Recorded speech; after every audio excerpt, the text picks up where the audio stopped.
Okay, I will open the meeting. Good evening, everybody. My name's Dave Davis. I am the chairman of the State Street Advisory Committee. This is the May 22nd meeting of the committee. Our agenda has been posted. I will start with a roll call of the committee members. Madam Clerk, could I have a roll call, please? Here. Here. Here.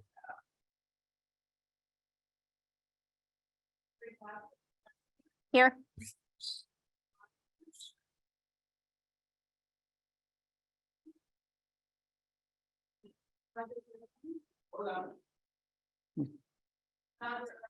Here. Robin Elander. Here. Megan Harmon. Mike Jordan. Here. Ed Lundvig. Here. Peter Lewis. Here. Kristen Miller. Here. Kristen Sneddon. Here. Suzanne Tejada. Here.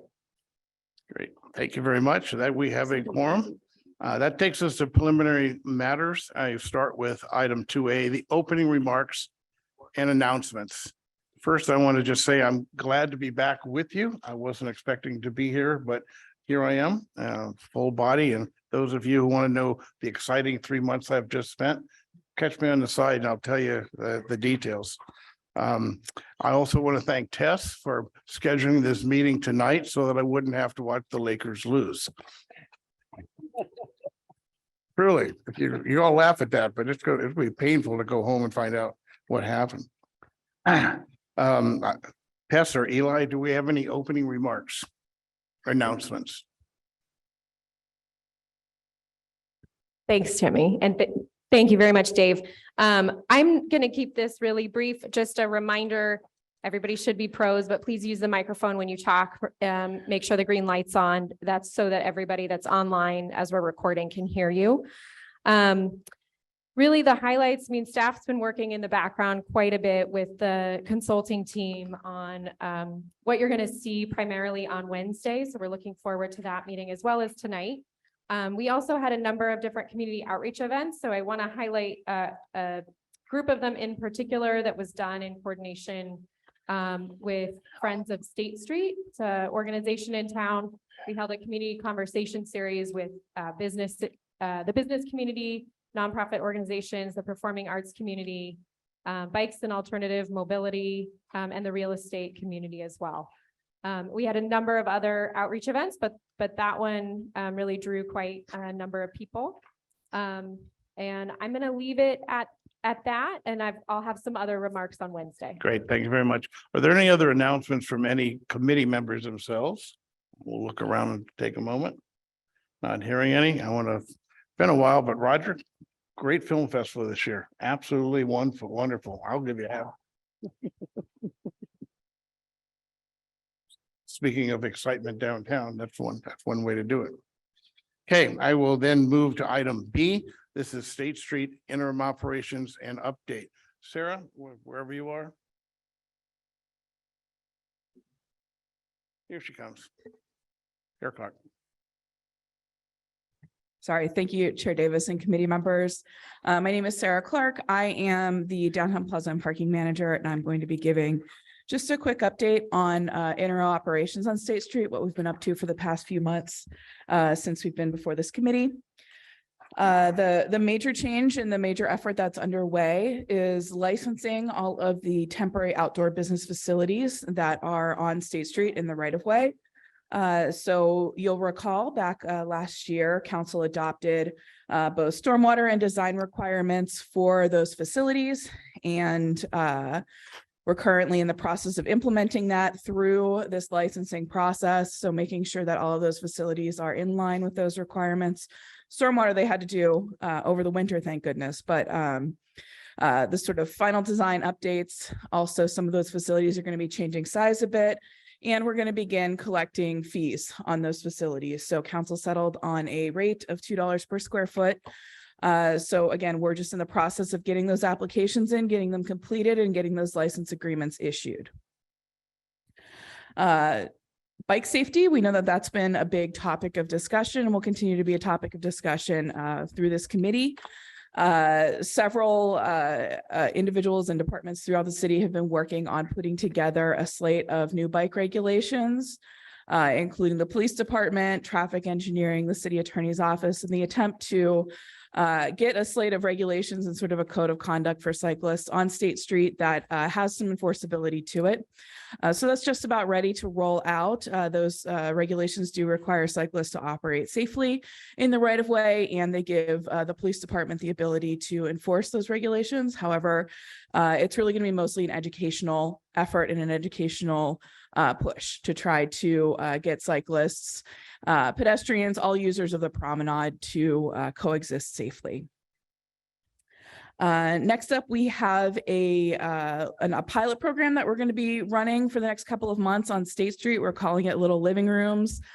This is a pilot to test out seating opportunities to see if there are ways that we can provide places for people to comfortably rest and gather on the promenade without creating or exacerbating some of the nuisance issues that we sometimes see. So we've got some chairs and some little tables that we're going to be testing out. They're going to move around, create opportunities again for people to kind of gather organically. And we're going to be running that for the next couple of months and trying to learn from that and allow that to inform this process of the master plan development.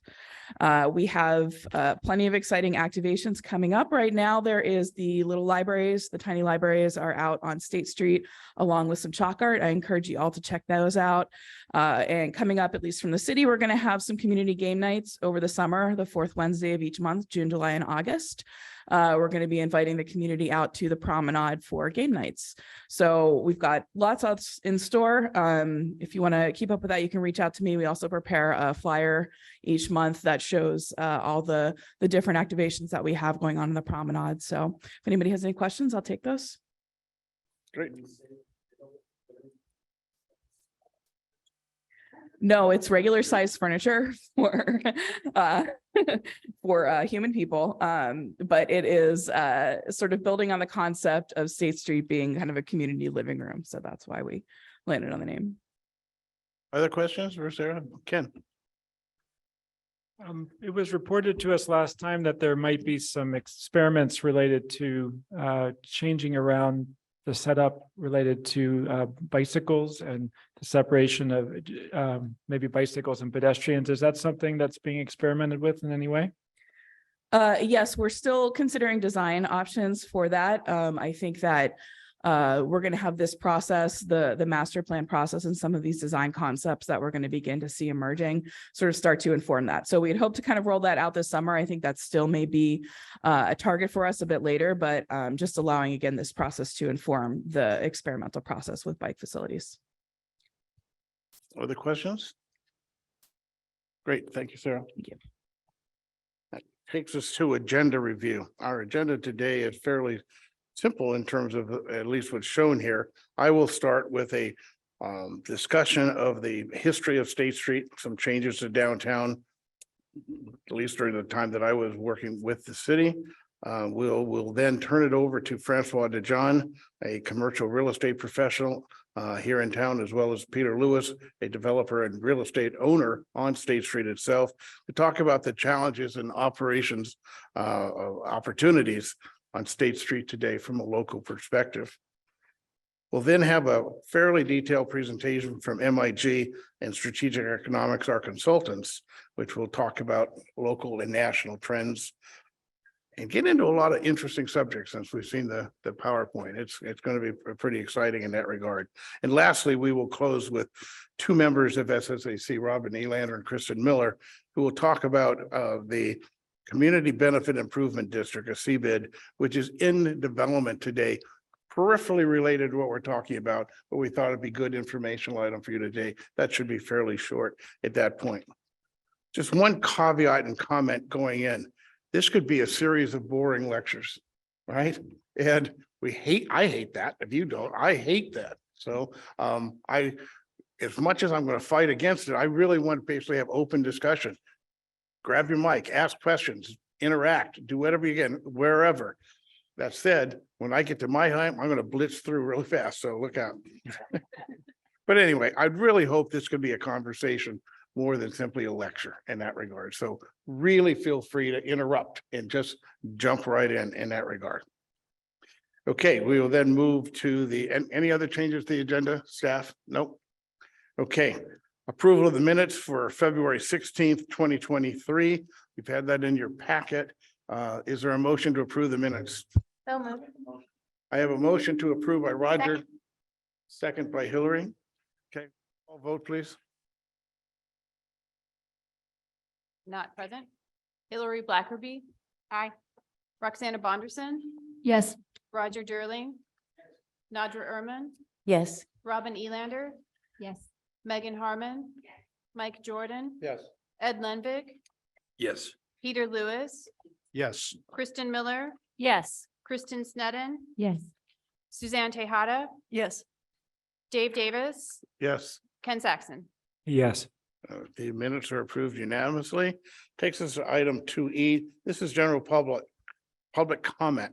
For the public's sake, there will be two areas of public comment tonight. One is here, and I've already have two slips and a email correspondence, which we need to read into the record at the present time. And then we will also hold public comment again at the end after all of the presentations. So if people come in late, there'll be another time to comment, but we will start with the general public comment. Generally, these are items within the purview of the committee, so we should be talking about State Street, right, rather than general items. So I will open that up to Rich Unterman. Rich, is this where you want to speak? Excuse me? At the end. Yes, sir, you may.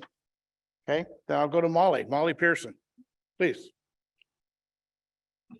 Hello, advisory committee members. I've been attending these meetings and following the Create State public process. I sent some comments in earlier. I'm not sure if that's the email you were referring to, Dave. Hopefully not. So I just like to give some general comments reflecting on those because I can't stay till the end. I'm a 35-year resident of Santa Barbara who shares with you the love of State Street as a landmark of the community.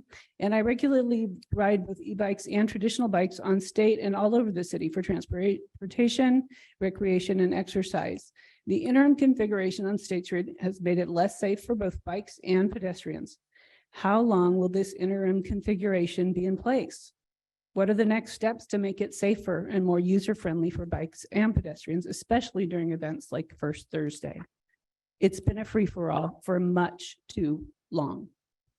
When will the committee hear from city transportation staff regarding the long-term proposals that are being considered for bikes in particular, because they are the ones that have done so much research. They've talked to other cities and they've implemented changes that make bike travel all over the city much more safe. We've seen that being deployed on State Street. E-bikes and traditional bikes can be very safe and efficient forms of transportation if the infrastructure is there, if it's designed and used safely and effectively. E-bikes are getting a lot of negative comments in this process, at least partly due to the lack of effective infrastructure and enforcement with this interim configuration. I want to make sure these are addressed now and make sure that those negative comments and remarks aren't carried over into the future plans for State Street. Thank you for your consideration. All right, thank you, Molly. Okay, we do have one item that we received by email that wished to be read into the record. Is that correct, Greta? Yes, that's correct, Chair Davis. Please go ahead.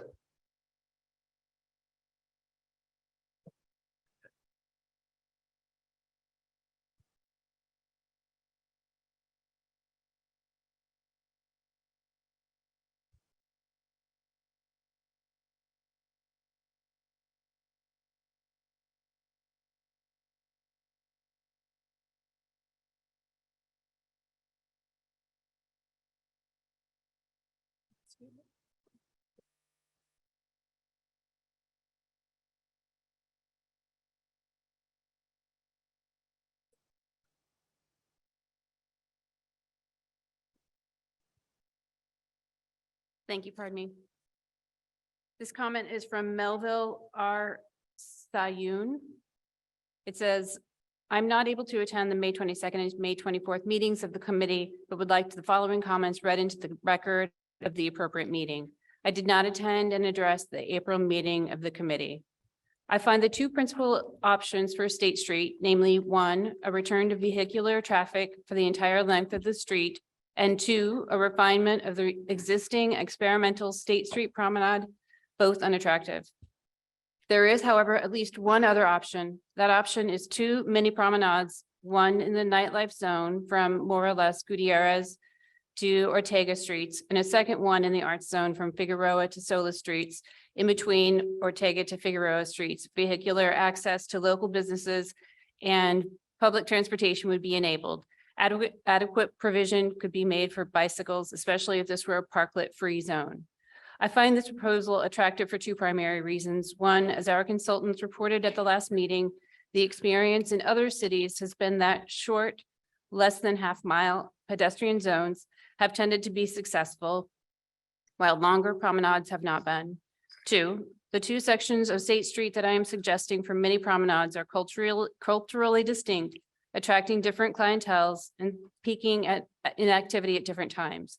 There is no reason for them to communicate.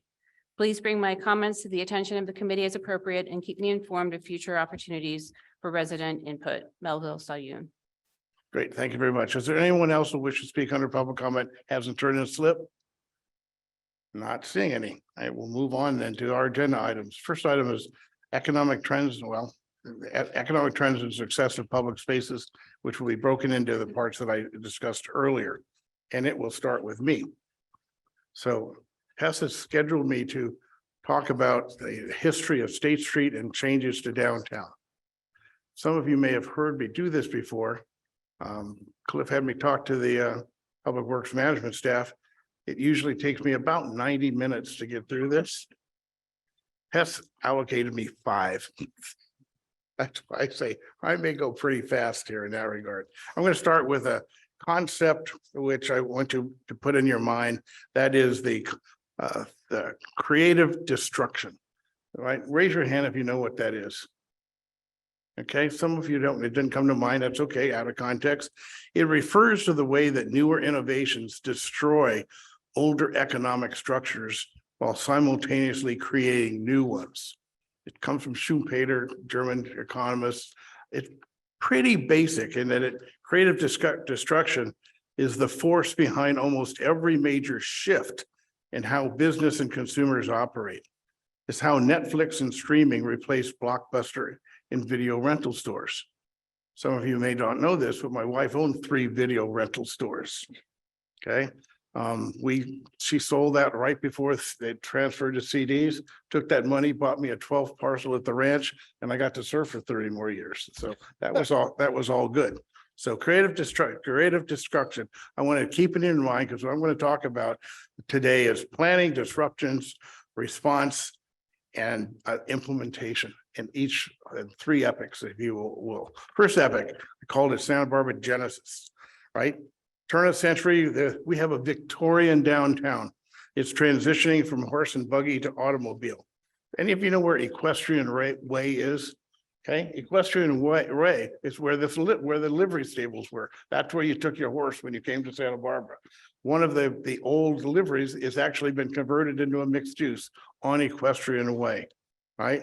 Anyway, right after the turn of the century, Pearl Chase and the Plans and Planning Committee got together and did a plan for downtown. They saw a future for downtown. Many of you will hear some of this, heard this before, so let me just go through it. Jump on me if you want to ask a question, right? Their plan for downtown was to turn the Victorian Santa Barbara into a Spanish colonial revival, celebrating our history and traditions here in SB. Well, boom, 1925, early in the morning on a June morning, there was an earthquake which destroyed the majority of downtown. 80% of the buildings downtown were damaged or destroyed. So there was this great opportunity, and boy, there's a plan on the shelf. Out came that plan. Spanish colonial revival theme was adopted. The city adopted, I believe, the first architectural board of review in the country in 1926, right? They had set up an architectural drafting room in order to process plans for rebuilding in this new style. They processed thousands of building permits in the first 6 months. In fact, their process of doing this was so successful that in 1929, when there was an earthquake in a town Napier, New Zealand, that was destroyed by an earthquake. They came here, studied how Santa Barbara did it. They did the same thing. Architectural drafting room, expedited permitting, a single theme, but their theme wasn't Spanish Colonial Revival. It was Art Deco. They are now the Art Deco city of the world in that regard. But anyway, we had essentially this challenge. That challenge of the Spanish Colonial Revival has been pushed on over the years. In the 1950s, a lot of the buildings basically were rebuilt, especially the big banks, in a modern style. The old Bank of America, Crocker Bank, all of those were built in the Crocker, and they pushed back against that type of revival.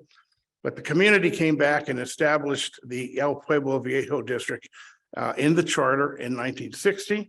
And the HLC Historic Landmarks Committee in 1977 in order to ensure that in fact that tradition was carried forward in new development and the character and essence of what Santa Barbara is. So let me say, plan, you have the plan and planting committees plan for downtown. The disruptor, just earthquake destroying downtown as we knew it. The response, to create a sense of place and history with Spanish Colonial Revival theme and architectural review. Classic for me in terms of a sense of celebration is the paintings you've all seen of the Fiesta in El Paseo, which was during this period of time. The implementation of this process, plus or minus 36 years from 1924 to 1960. It takes us into the 60s. 1964, the city adopts one of the first major general plans in the country. That plan, the general plan, identified downtown as the commercial, financial, governmental, and cultural center of Santa Barbara County, as well as the Tri-County region. At the time it was, right? Lots happened since then. At the time it was. But that particular plan also looked forward. It was very visionary for its time. It proposed narrowing State Street to 2 lanes. At the time, it was 4 lanes with parking on either side, but narrowing it to 2 lanes, creating a pedestrian way, a pedestrian mall with expanded sidewalks, and proposed relocating on-street parking to the rear of the businesses in common lots rather than individual lots. It was really a radical plan. In 1967, La Cumbre Plaza was built. It was a new shopping center, if you will. It had free parking, common marketing, and what they called a modern new department store, right? And that was a big deal at the time in terms of what cities needed to have. However, as you know, most communities were building the shopping centers on the edge of town where land was cheap, and it destroyed essentially the retail activity downtown. Downtown organization was formed at that time in 1967, right after that, in order to compete with the Cumbre Plaza Mall. They actually formed, with the city's assistance, a parking assessment district. Not everybody joined. At that time, the DO went essentially from Victoria down to Ortega. There was an Old Town Merchant below that. We were cut off by the freeway, and there was no retail below the freeway at that time. Old Town had no desire, and Old Town was a totally different character. Retail was up in and around La Arcata, JCPenney's across the street. So they essentially started with the area that the DO controlled. That was from Victoria to Ortega. And again, it built essentially the framework of the skeleton of what's out there today. The parking district and the expanded parking lots with 2 lanes of traffic as it's going forward. 1300 block opted out, Old Town Merchants opted out, as I mentioned. The city constructed the pedestrian plaza and formed the parking district and ran the parking district from that particular point. In 1972, the RDA, Redevelopment Agency, was formed to alleviate conditions of blight. They had the ability to do what's called tax increment financing, which is too detailed to let me describe to you tonight. Let's just say it took money from downtown and reinvested it into downtown. Easiest way to put it. The city did a big community outreach just like this called Choices for the Future for what the downtown should look like, right? Should it be an indoor mall, outdoor mall?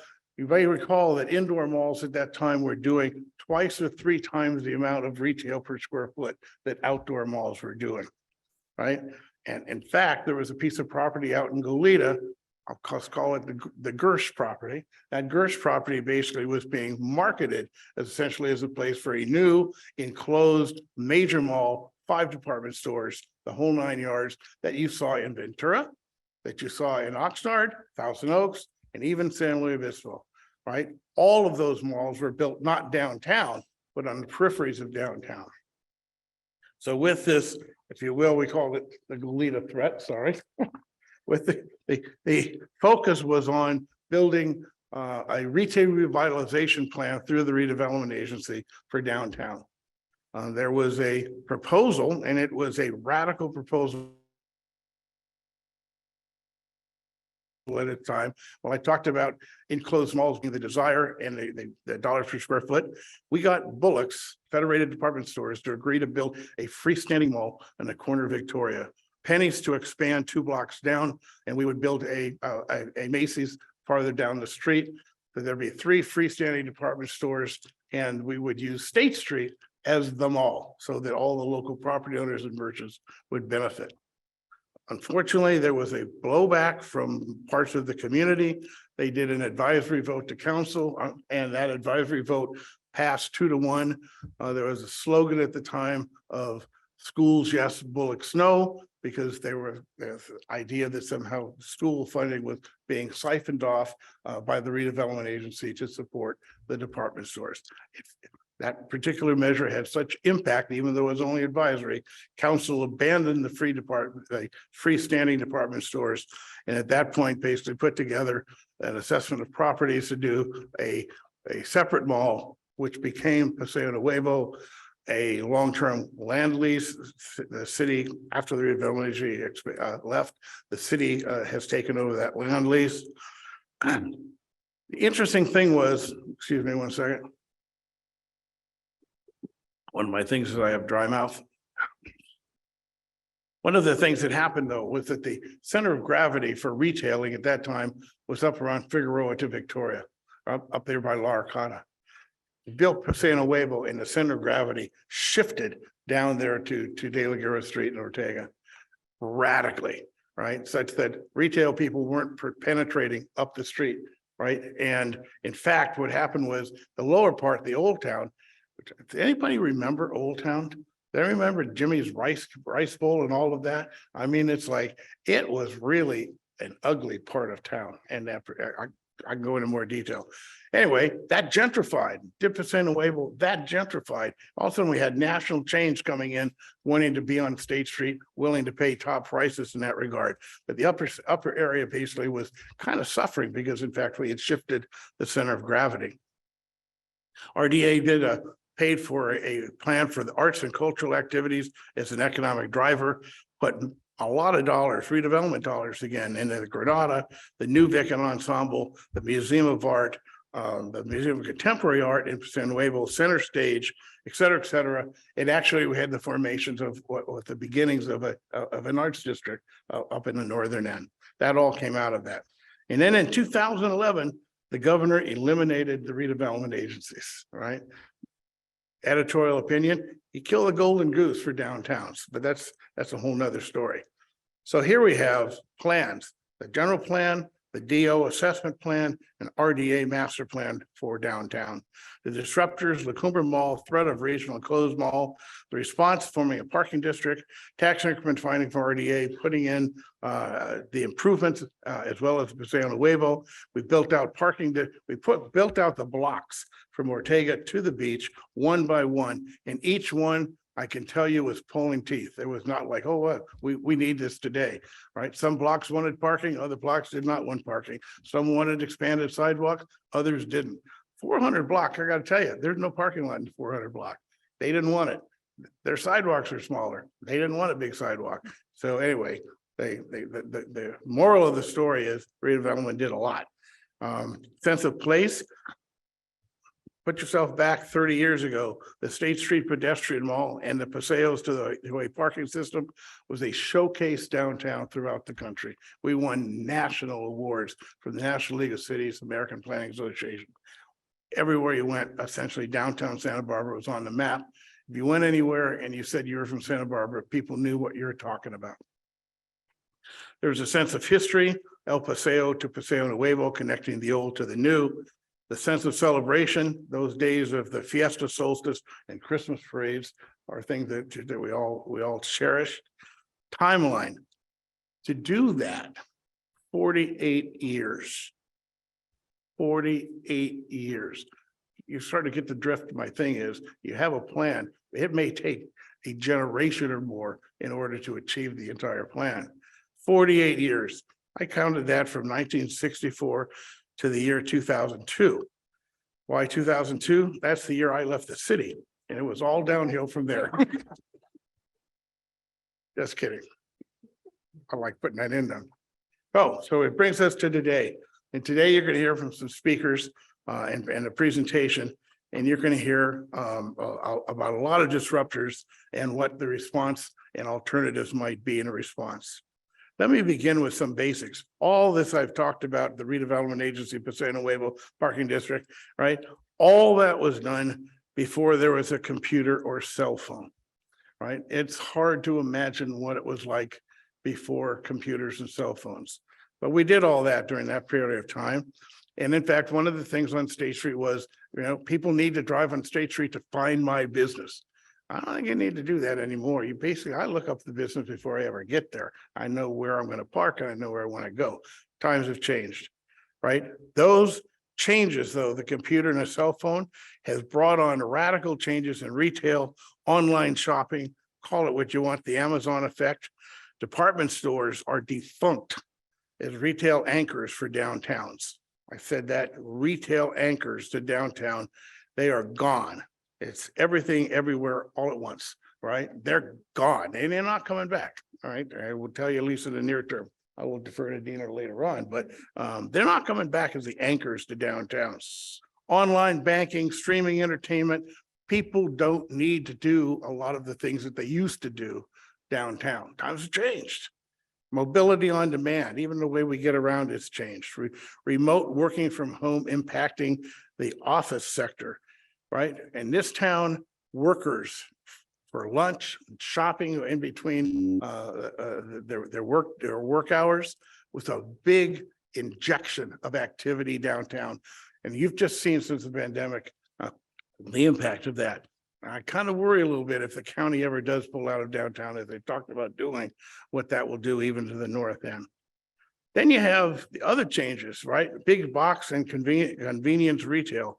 Fran hopefully will talk upon the changes and why Camino Real is so successful, and it's a different type of market or if you will, shopping that you have that we built, if you will, in the old pedestrian shopper mall downtown. The Gersh property finally developed, that is Camino Real. The Funk Zone, interesting, the Funk Zone in the city's redevelopment plan was to be essentially a community public workshop area. There was supposed to be restaurants, fish markets, all types of stuff.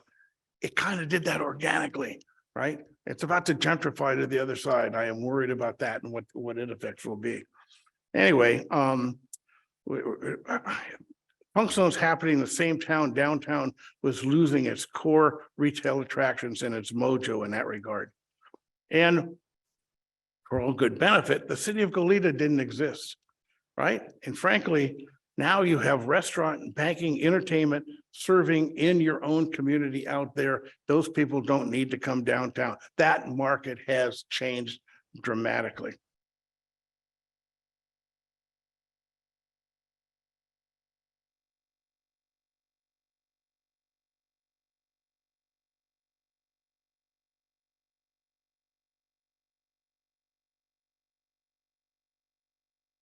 It's going to happen.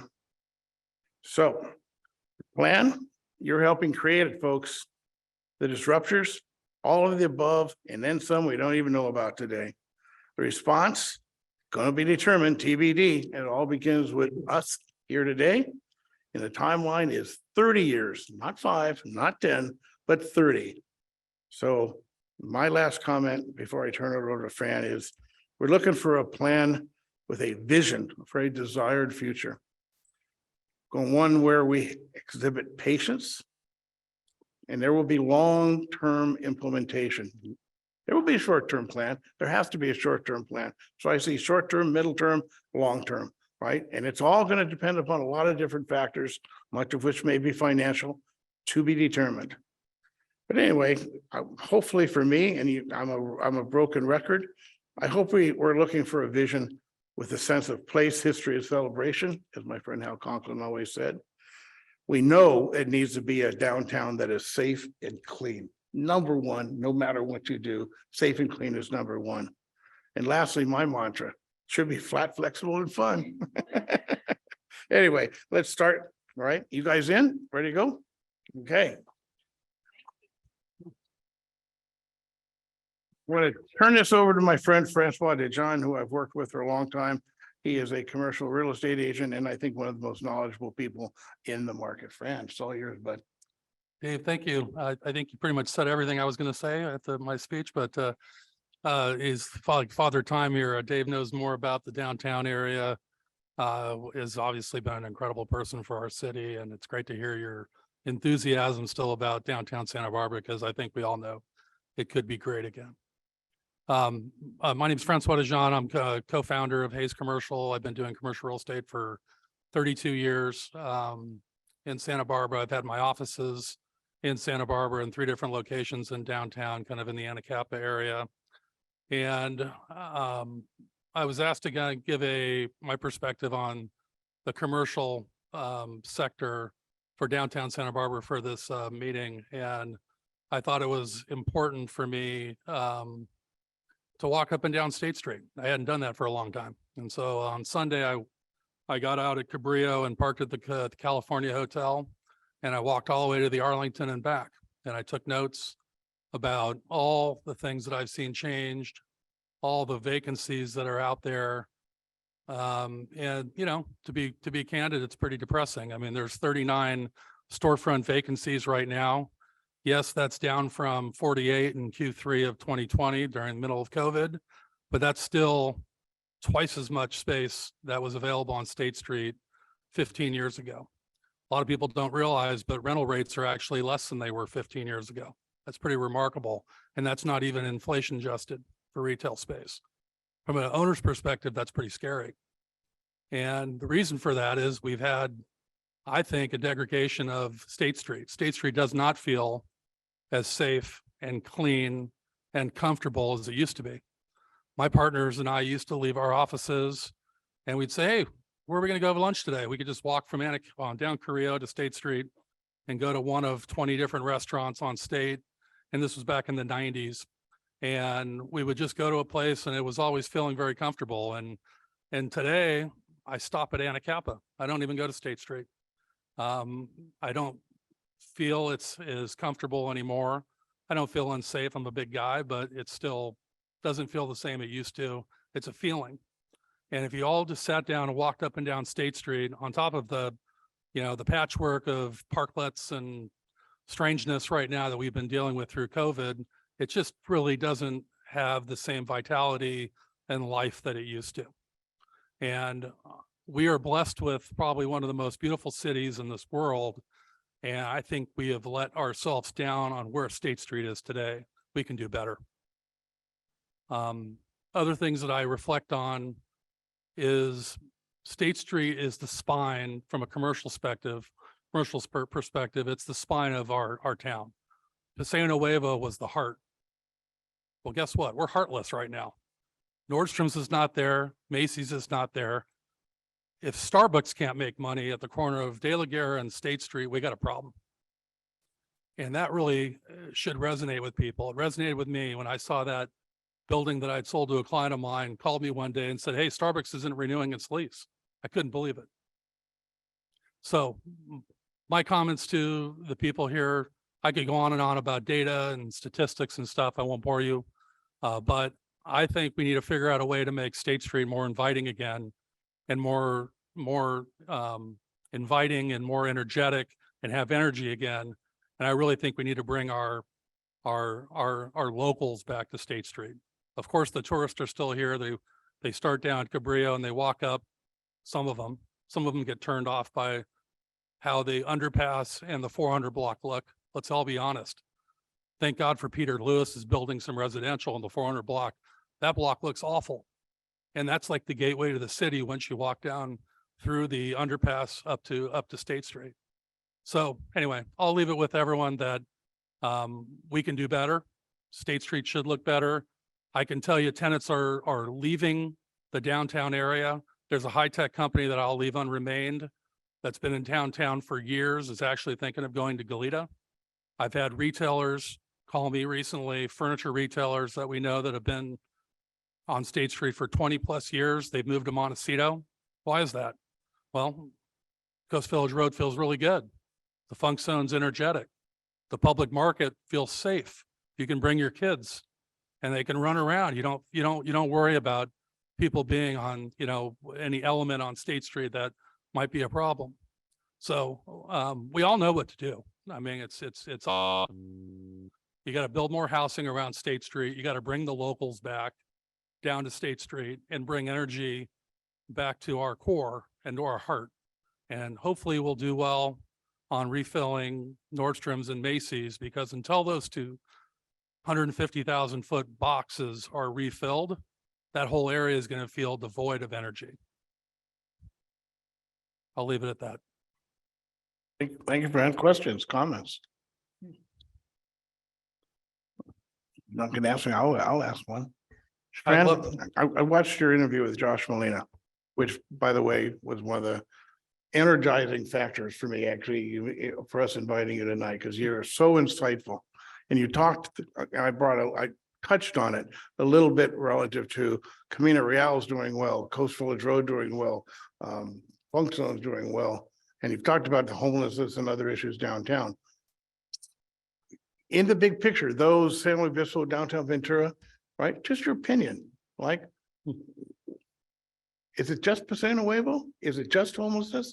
Or is there some other structural change happening in downtowns that in fact we're behind the curve on? Well, I mean, State Street obviously is 13 blocks, so that doesn't help. I mean, most retail corridors are a lot shorter, so there we are impacted by that. But the retail that's doing really well in Goleta are more service retail. You drive your car, you pick up your goods, and you go. A lot of the retail on State Street was more soft goods retail, and that's really been dying. And then on top of that, all the department stores have gone defunct, and they're never going to come back. Right. And that sucked a lot of life, out of State Street. One thing I didn't mention that's also sucked the life out of downtown State Street is the office market. The office market's up, is now 11% vacant. Used to be 4 or 5% vacant, down to 3% vacant for decades. We always had a very tight market, so there's less people working downtown, and that's also compounding the issue with the retail not doing that well and Amazon having an effect on other retail businesses. I still firmly believe that if you bring more people and more energy and more entertainment and reasons for people that want to come down that are locals, I think State Street could flourish again. I think the mall's going to get re-envisioned, both malls, Dave. I mean, they're dinosaurs. There's never going to be retail in second and third floor department stores ever again, right? We've seen Macy's, Nordstrom's, other Macy's, Sears, Saks Fifth Avenue, and even I Magnin, even, when I started the business, they're all gone. And that's they're never going to come back. So, we need to figure out how to repurpose those buildings. And it sounds crazy, but, don't be surprised if Macy's gets knocked down, downtown, and you see housing there. That's probably what should happen. So, the retail in Goleta is quite a different animal than what's downtown in downtown Santa Barbara. And I personally think we have too much retail. We have 5 million square feet of retail space in the city of Santa Barbara. Do we need all that? Probably not. Can some of that be converted to residential or other uses? Yes, that should be, just like the office market. Ken, go ahead. Fran, thank you for really informative presentation. So I have a question about cars on State Street. So as we've surveyed, we heard from 6,000 people in our survey, and almost 80% of them were preferring having cars off of at least some of State Street. And even a higher percentage of the downtown merchants that we heard from said that. At the same time, some interests in our town that are related to real estate who say that it's much harder to lease retail space on State Street if that tenants, prospective tenants want cars to be able to drive by the front of their business. So you're in the business of leasing. So what is your sense of that? Yeah, I don't agree with that premise. I mean, I think that one thing COVID gave us was an opportunity to test out closing down State Street. And I personally think it's fantastic. And I think it's bringing more people back. I'm not sure how much of State Street should be closed. Should it start at, Coda and go to Carrillo, or do you extend it past Carrillo up into the Arlington? That's up for debate, but I do think a portion of State Street should be closed. And I do think that's going to benefit the retailers. It's definitely benefited the bars and the restaurants and the entertainment. I mean, it's clear as day, all of them are doing much better financially. So, but I think it can't look the way it looks. We've all been to Europe and we've seen how charming all these towns have been for hundreds of years, and it works with, cafes and sidewalk cafes. Right now, we have a street that's really been closed down with two sidewalks that doesn't look right. So I think we either need to go all in or not. But right now, it seems pretty funky walking up and down State Street. I have a question. Okay, go Roxana, then Thank you. to Megan, then to Kristen. Thank you. Go ahead, Roxana. I heard you in your initial presentation saying that you've spoken with a number of people, and there seems to be a general consensus that people want to be able to drive up. They want to be able to at least get close to pick up goods or do their shopping and be within general vicinity of their vehicles. How do you, in your own personal opinion, feel about the reduction of parking, especially with new proposals, residential proposals, and the idea that we are trying to envision a more car-free, a reduction to vehicular traffic accessing downtown? How do you see that playing out? I love it. I mean, I think that, go into our parking lots right now, they're empty, right? I mean, like not even being used. And I think there was a project that was approved recently above Sur La Table for residential, and they have no parking. And I think that's fantastic. Get more people downtown, and I get them out of their cars and, use the city parking lots. I mean, they're virtually empty right now. And I'm sure I don't know what the statistics are, but I'm sure city revenues from parking is significantly down over the last few years. So maybe there's a way to use the existing parking lots too for these residential projects. Great article this month in the New Yorker by Adam Gobnick on this subject, doing away with parking in downtowns. Starts with San Francisco. Megan. Thank you, Chair. Thank you so much. This is really interesting. I was really struck when you started your comments, how you noted that you don't often choose to go to State Street because there's just this sense of unease, not fear necessarily, but unease. And it's so different from what I and my family experienced going to State Street, particularly in the last 2 years. I take my young children to State Street multiple times a week, and folks in my cohort are telling me and experiencing the same thing. The level of energy, the level of excitement, of course, bracketing the fact that it needs improvement. That's why we're here, right? We seem to be having sort of the opposite reaction from one another about the street. And I'm wondering if you can speak to what you think that divide is and what tenants would say that divide is. Because if I'm feeling energized by going to the street and tenants are not feeling that energy and are leaving, where's the disconnect? Is it that we're not spending enough money when we go on the street, or what's happening there? Because it's almost like we're talking past each other, and I keep having this problem. I can't seem to get to the answer. So maybe Well, I guess I'd be curious to find out what blocks you're hanging out on, because if you go to the 500 block, there's obviously lots of energy because of all the restaurants and the parklets and the trees, and it feels very nice, right? You go to the 400 block and you go to the 900 block, it's creepy. Doesn't feel right. Okay. I mean, the 900 block has 9 storefront vacancies right now. It's the worst block on State Street. Why is that? I don't know. It doesn't feel right. I don't, it feels dirtier and doesn't feel right. There's also no outdoor patios on the 900 block, correct? And the 400 block for that matter. Maybe there's one on the 400 block. So I think it depends where you are on State Street. There are some blocks that I do agree, like in front of the 1100 block at La Arcata. And the 500 block, there's been some energy, and I'm starting to see some more fun the way it used to be. But I would say overall, it doesn't feel the way it used to. That's all I can say. I don't anymore a long time. And we just don't eat lunch there. We stop at Anacapa. It's my famous line. I just don't go to State Street anymore. Hey, Roger, can you hang on one second? Kristen was in line. Then I'm going to come to you. You go ahead. Have you gonna follow up? I feel, Megan, personally, the way you feel. I feel totally safe downtown, but during the festival, we always, after it ends, we do a survey to all of out of towns attendees, feedback about what we can do better. How was their festival experience, et cetera. This year was alarming to see the great majority of feedback that we got that people did not feel safe in downtown Santa Barbara. They felt it was dark. They felt unsafe. Festival goers have to mobilize between the Metro and the Arlington throughout the day. And it was alarming the amount of feedback we got. We have never gotten in the past this type of feedback, but it raised my eyebrows to hear it repeatedly that they did not feel safe this time around visiting. That's really good input. Wow. Chris? Yeah, thank you. And thank you for this presentation. And just to follow up on these similar points and questions also.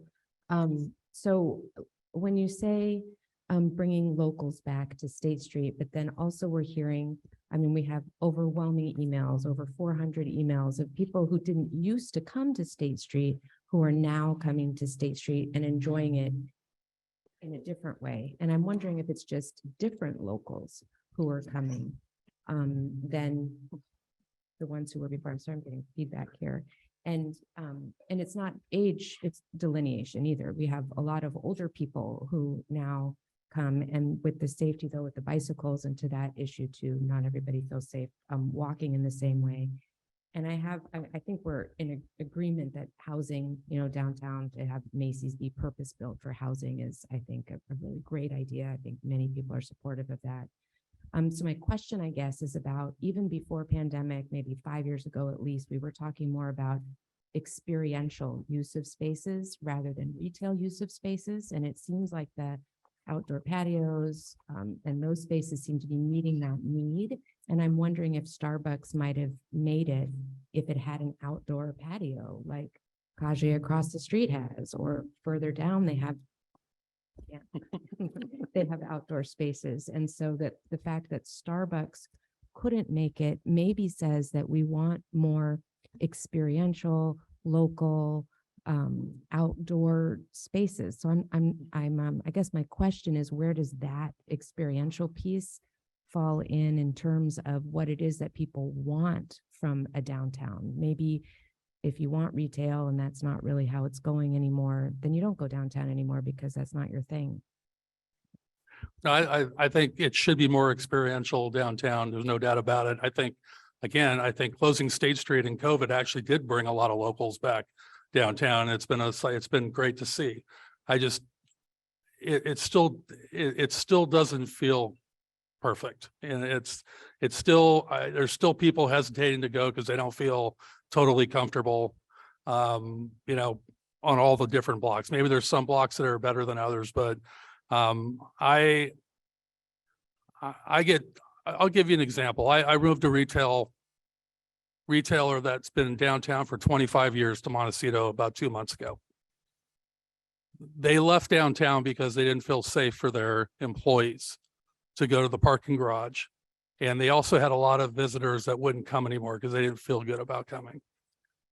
That is happening. We can't deny it. Okay.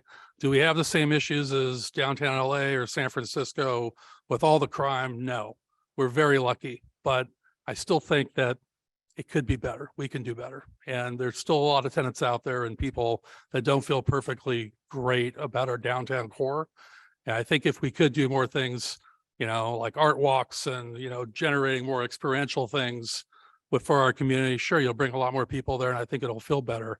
But I think if you have people living down there at night and they're taking kind of ownership of the downtown area, I think that'll make it feel a lot better. Agreed. Thank you. That's a great transition. Fran, thank you. Thank you. Stick around.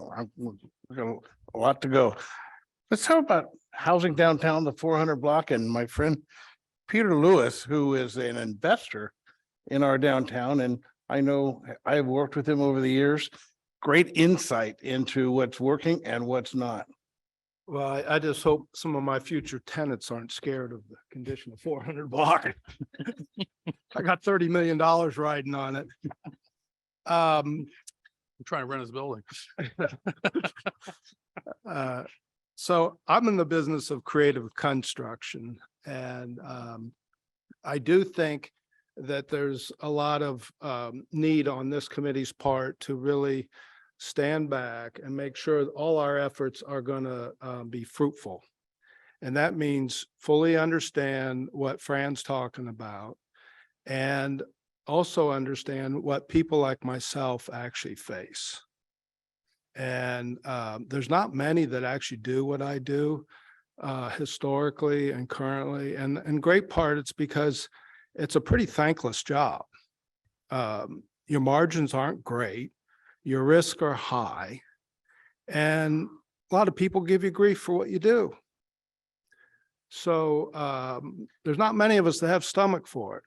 Like my wife likes to say, I don't know how you do it. You're crazy. So I think it's incumbent on this committee to just remember where we want to go, how we get there, what, how we set up opportunities, and where we can be better about the creative construction part of it and not the destruction. I think Dave did a fantastic job of giving us a full historical context. And I think Fran also kind of highlighted some of the things that I see too currently, where the office has dried up. Now, I'm not fully convinced that's permanent, actually. When I talk to a lot of CEOs, they're trying to change that, but the employees have gotten used to it. So it's a little bit like getting rid of pensions. It's pretty difficult once they're in place. So I haven't given up on that part of the market continuing to atrophy, but it's certainly very apparent at this time. And the other thing too that I think is important to remember is Coast Village Road actually has become important in terms of taking away retail dollars from this downtown. And a lot of it's because Montecito, where I live, has become more insular. It has not, they're not coming downtown as much. And lastly, I'll talk a little bit about the safety end of it. You know, I've been there for 40 years in downtown. The 400 block has always been, you know, it was nightclub business for a long time, but it's always had a colorful number of characters walking around. Many of them have been homeless for years. So what has changed is that there's less people. And fortunately, COVID turned this around because now all of a sudden we've got foot traffic's actually back up. They're not spending much money except on food and beverage, but foot traffic is backed up. But the presence, when prior to the closure, the lack of people called out our attention to our problems more clearly. I had guests this weekend walking down State Street, and I had a guy scream at me 6 feet away. I was used to it, but my guests are from Florida, have never been here before. They both almost jumped, you know, out in front of me. So it's a real problem. We can't ignore it. You're not going to find that at Costco Center, and you're not going to find that on Coast Village Road. That's just reality. So we're going to have a more colorful downtown unless our policing policy changes. And if what we really need to do to be a sustainable downtown is to get bodies down there, the office workers, the residents and locals visiting and visitors coming. So every one of those categories we need to improve and cater to and make sure they have a good experience, right? That's the bottom line. So I'm an investor or somebody that likes to invest, and ultimately the health of our downtown is going to be related to people that want to spend money. And there's really three different types of investors. There's essentially somebody that would come in and look for a property that has a yield. And yield only has is available if there's a tenant. Well, right now, a lot, Fran's pointed out, we have a lot of vacancy. So it's pretty scary from that group of people to be into our market, because they're just looking at what they consider an unstable, unreliable market, and coupled with yields falling. So rents have been falling for the last 15 years in retail, and I'm not sure they're stabilized yet, even though they've fallen down a great deal. Then you have people like myself that may come into town and buy a piece of property that's vacant and try to repurpose it, try to change its use or give it some improvement that will attract a tenant. So that's a much higher risk, longer term venture. And then you have another one, which is really small business, local businesses that are owner users. So they buy vacant buildings for their purpose. And we've seen some of that. That in fact is that we probably see more of that in this last several years than the other two categories, because local business owners are realizing that actually downtown Santa Barbara has some of the best opportunities for an owner user to buy a building. It's vacant, maybe it has the right zoning, and with the SBA funding, there's been quite a bit of that. And that's all really healthy. So the other thing about investment to remember is that it's just commercial investing is very similar to residential investing. People want to be where they think it's going to be good. So it's real cyclical and it's self-fulfilling. So when it's bad, it's hard to stop getting bad. And when it's good, it gets better just by the inertia of the activity and the interest. So I look at it, frankly, that right now it seems to me like we've got an opportunity where the State Street is probably bottoming out, and our job has got to be to envision this and to create something that's going to actually be successful for several decades. Because as Dave points out, this is going to take time. So we got to incentivize the design to practically work so that people are drawn here, come here, want to spend money here, right? Because it's more than just coming there, right, Megan? I mean, you got to bring the family and spend money, right? That's the part we're all not doing right now. So just remember that's our job. Our job is to make it vital economically. It's not just to have people actually walk up and down our promenade. We've got to have a sustainable economic model. That means we got to get bodies downtown that spend money. Don't ever forget that. That's really what creates vitality. So, you know, as I look at it, just to give you a lens into what an investor like myself does, I look at hundreds of things a year. Some of them very quickly, no. But so I typically in my career take on a project about once every 3 years. So I go through hundreds of stuff before I find something of interest. Well, I haven't found anything downtown of interest in the last decade, except the one I'm currently building.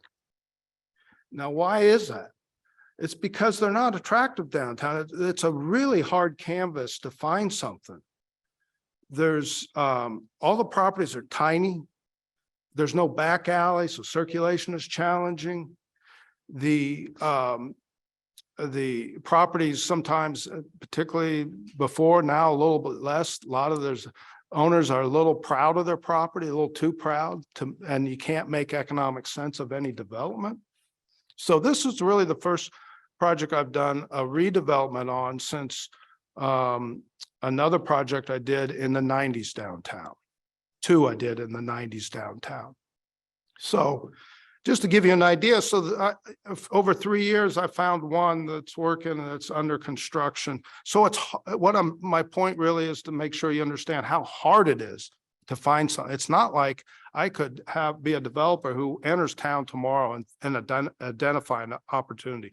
They are really hard to find that make economic sense.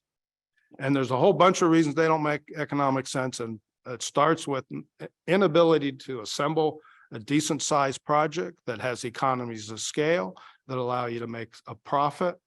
And so as a result, there's just not that many opportunities. So we got to make sure that we minimize obstacles to those that are looking and find ways to improve the opportunity for investment to actually occur. The current environment really kind of feels to me like a wait and see, where there is money out there. There's a lot of, there's still, commercial real estate has a ton of money actually sitting on the sidelines looking for opportunities. And a lot of people are waiting to see what is creatively destructed over the next year because of interest rate environment has thrown yet another probably more catastrophic event than COVID was on the commercial real estate. To give you an idea, 2-3 years ago when COVID started, you could find 5% money to build projects. Today, that money's 10% or nearly 10%. So that is such a radical impact on what people like myself do, that has pulled a lot of people to the sidelines because they need real opportunity to pay for that kind of capitalization costs. So right now it feels a lot like there's a wait and see. People are waiting for another recession to probably enter our economy. They're waiting for interest rates to fall. They're waiting to understand what's going to happen with the office environment. They're essentially assuming that there's more destruction before there's construction.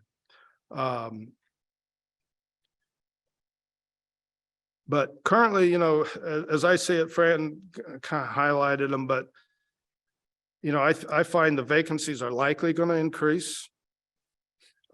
Lease rates are likely to soften a little bit more. Residential rates, as we all know, have actually gone up during this time, and commercial rates have gone down.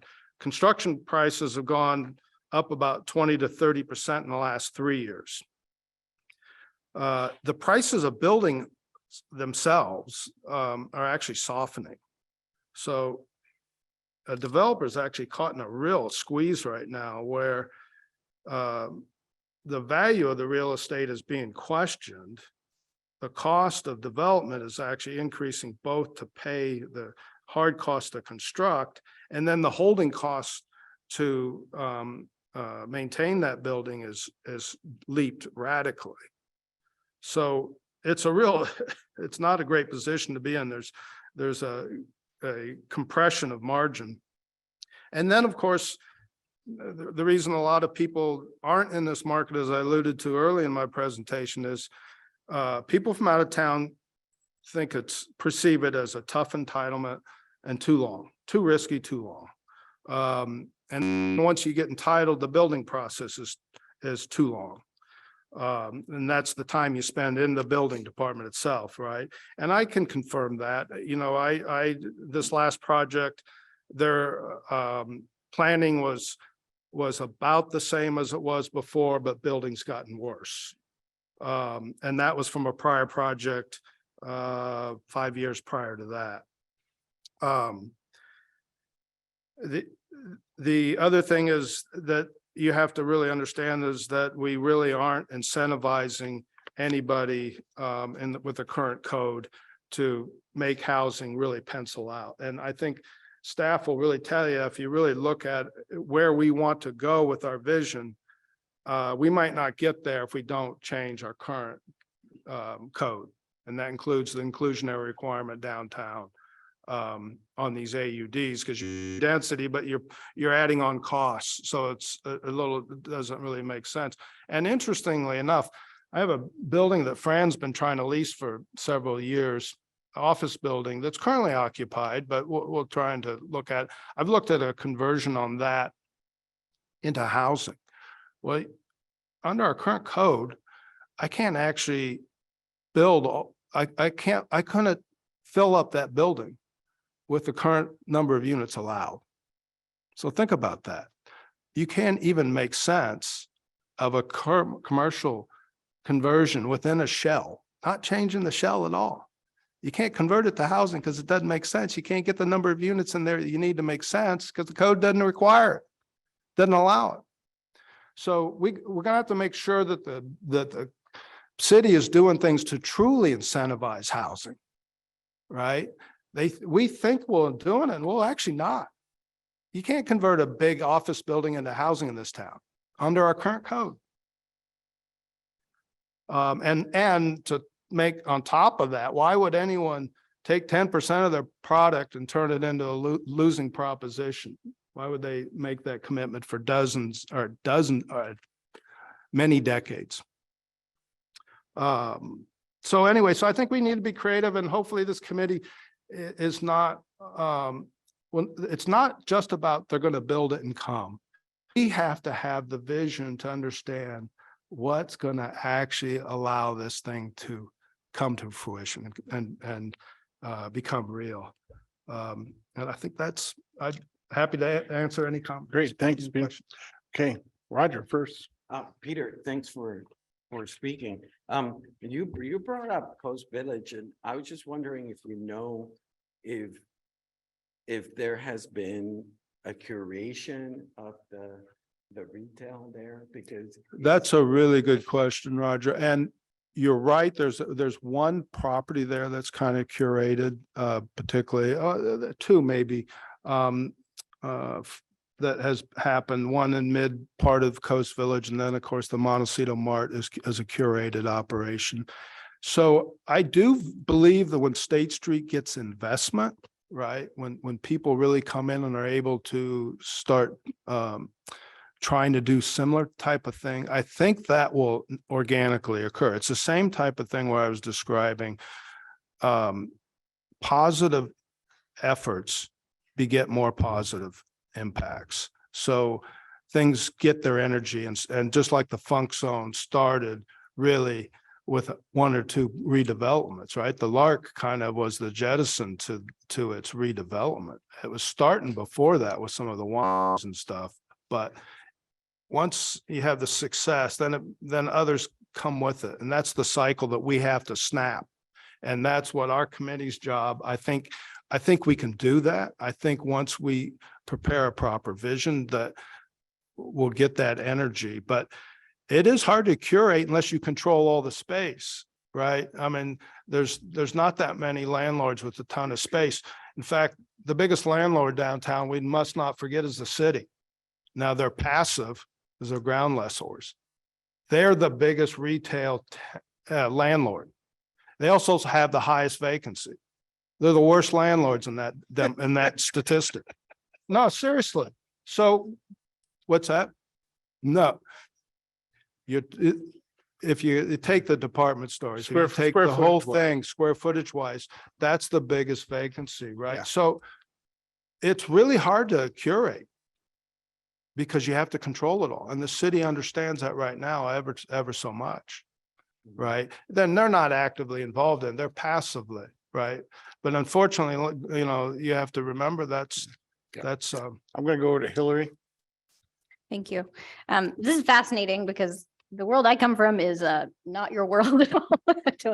We don't cross paths and from how I've been experiencing State Street, especially in the past few years, is I think similar to what Councilmember Harmon had to say.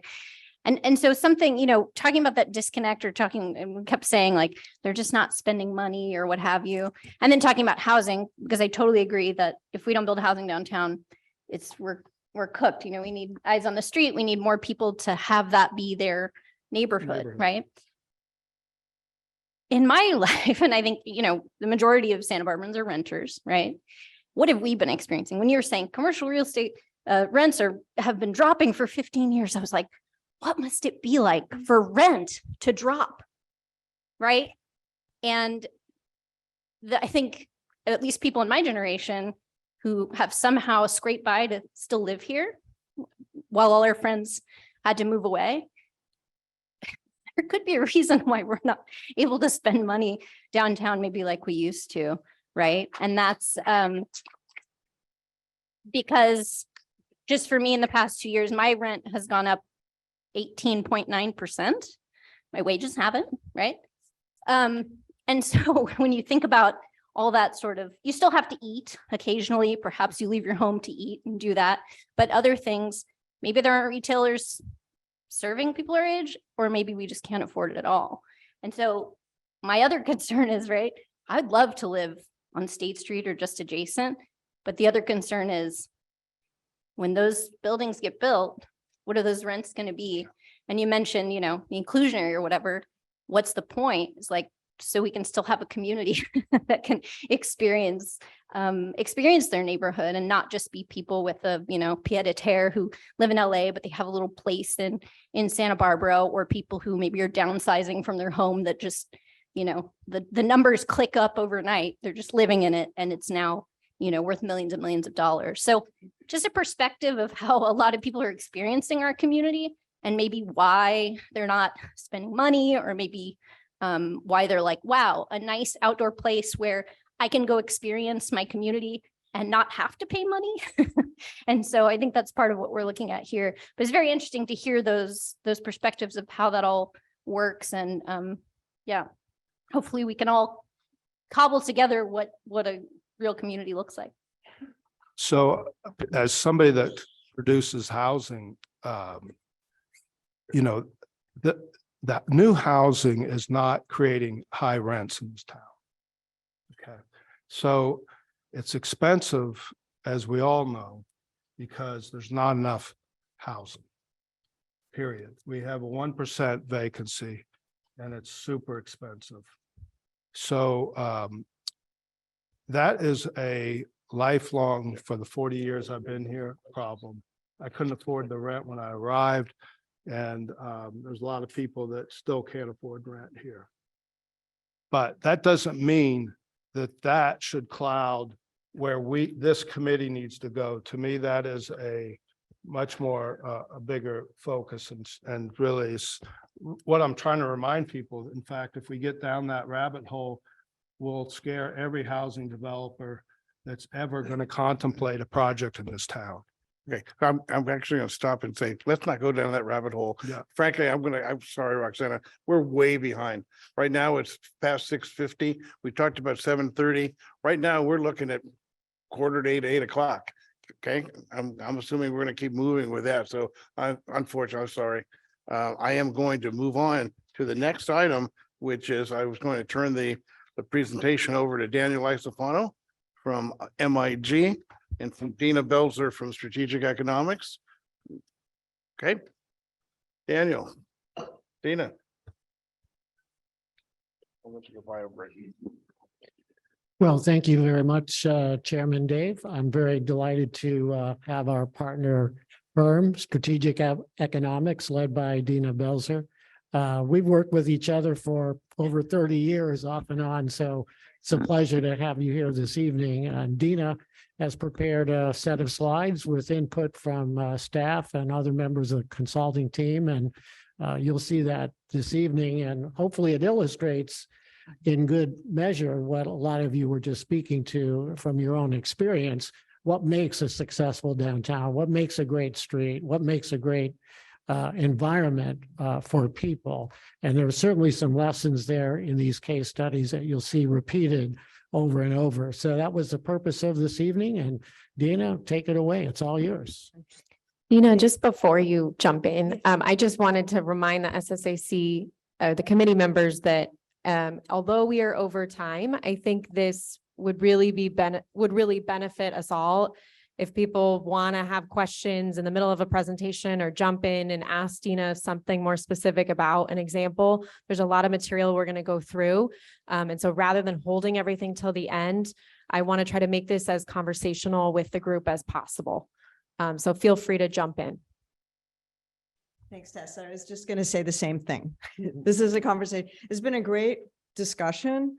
And hi, Peter. It's nice to see you. When we were here in October and Peter took us on a walking tour, we walked up and down the street together.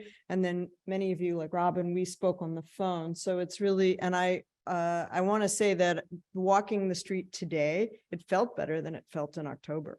So just as an outsider, I also have just been in Florida and know how insular those people are. So, oh, well.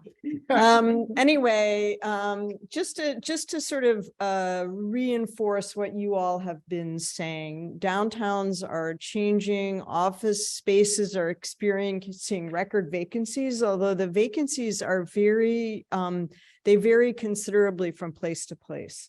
And I think San Francisco, I'm based in Berkeley in the Bay Area. We've got, 40% vacancy in downtown San Francisco. It's catastrophic. I'm really glad I'm not one of those Shorenstein or somebody like that who owns these huge buildings. On the other hand, Santa Barbara, I think, has all the makings for a comeback.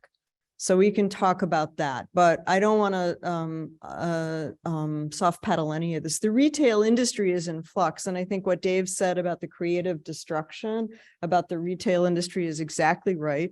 It's an industry that's very trendy and it goes in trends. And this has been going on for about 100 years, right? And when they built the first kind of outdoor mall in Kansas City in the 1920s, that was like a huge deal. So it's, it fluctuates. It is what it is. And then also the big metros like LA, San Francisco, New York, they're seeing a brain drain, right? College graduates are now starting to move away and they're looking for smaller communities to move to. And why are they doing that? They want place, they want community. So this is a very important part of this story. So this is sort of the negative piece of it, but I think as Dave so beautifully stated, within that creative destruction, then we have creative innovation and a real opportunity to move forward. So I don't want to cast this as wah wah. I want to cast this as, yeah, we've got a lot going on. I put this slide in. Oh, I'm sorry. Yeah, is there?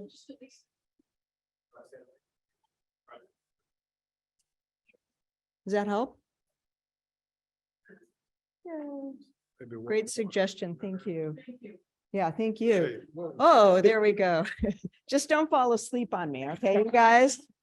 Because I know it's getting late, but I put this slide in here to say that e-commerce is a thing. It's definitely a thing, but it's not the only thing. E-commerce by 2027 is going to still only account for 11% of all retail sales. And retail sales in the United States are up, they're booming. And of course, in 2020, everybody pivoted to buying everything online.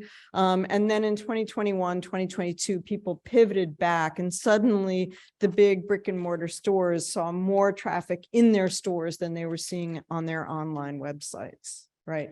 So these trends are cyclical. And I think, again, this is something that feels sort of sky is falling, but it's not necessarily the thing that's going to transform retail. And I've heard so many people say, I'm tired of buying clothes online because I have to return everything. And of course, those returns are a big problem for the retailers themselves. So that's why this slide is here. Next slide, please. So here's State Street. State Street is Santa Barbara's downtown. It's a key economic asset for the region. We'll go through why, but you see that big blue in the pie chart there? That's the number of square feet devoted to retail space. Yeah, thank you, Daniel.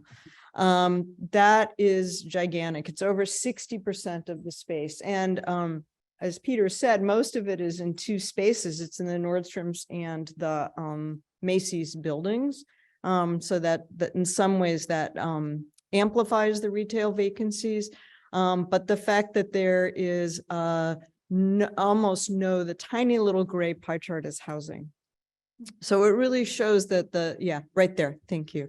Yeah, so this really shows, and the orange is hospitality, in other words, hotels. So this really shows that the mix is a little skewed right now in downtown. And this is, of course, what everybody has just been saying. So next slide, please. So this is also a really interesting trend. We did a store by store analysis for State, Anacapa, and Chapala, just to sort of look at what was happening in the entire, what we call the State Street study area. And you see farthest on the left is the pie chart that shows 2016. So kind of when we were in the really big booming part of the post-Great Recession, and State Street had 90 restaurants, but they had 91 specialty stores. And by 2021, the number of specialty stores, the number of restaurants was down, but went up a little bit in 2020, and then it went down to 88. So, it's about where it was in 2016, let's say. But the big drop has been in those specialty retailers, right? And I think that some of that trend is also generational. Those were run by people who loved and were passionate about their stores, and they're aging out. Those retailers are aging out, and there are not the same people who are replacing them right now, this minute. So I think this is another kind of a pivot that we're seeing that we should keep in mind. Now, given these changes, what are making downtowns successful? And I would argue that it's really the people and the great places. And people are looking for community. They're looking for places to shop and spend money, but they're also looking for community. So this is 2022. I tried to really focus on data here that is post-pandemic. It's not all post-pandemic, but as much of it as I could get was post-pandemic. So people are here watching other people like it's a Friendsgiving block party, right? We're not here to shop, we're here to have fun. So these kinds of things are really important. So next slide.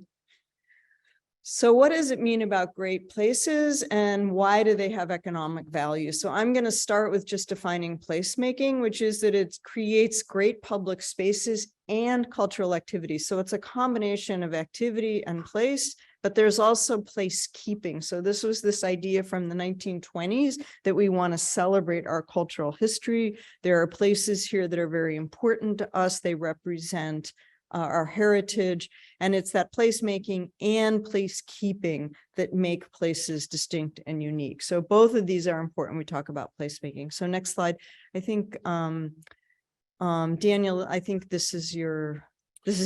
Right. And this is really an introduction to the next set of slides where we're going to be looking at a series of case studies. What you're going to see in all of these examples, that these places are very well designed.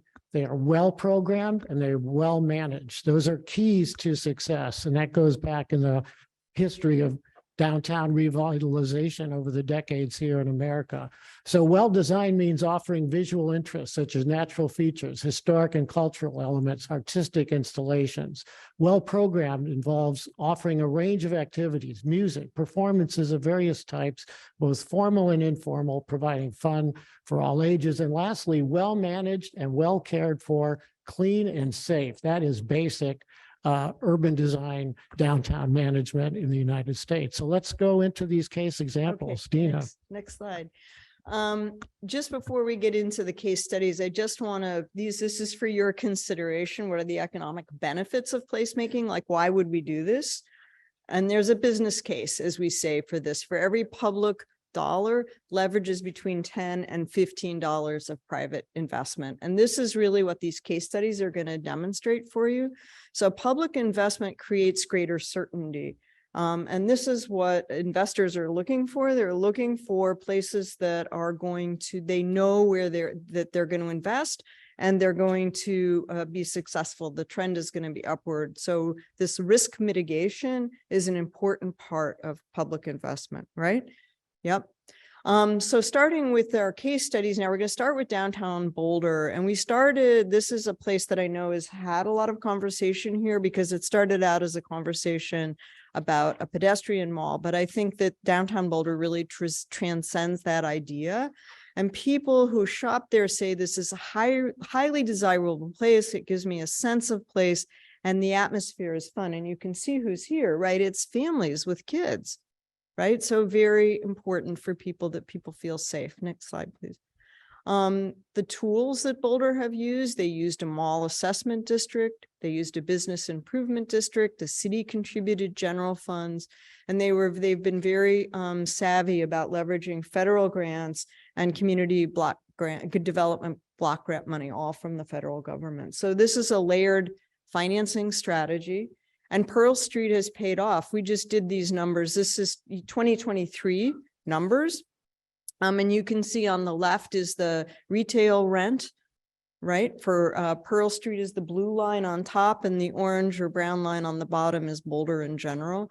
And even the office rents, look how much those office rents have spiked in 2023.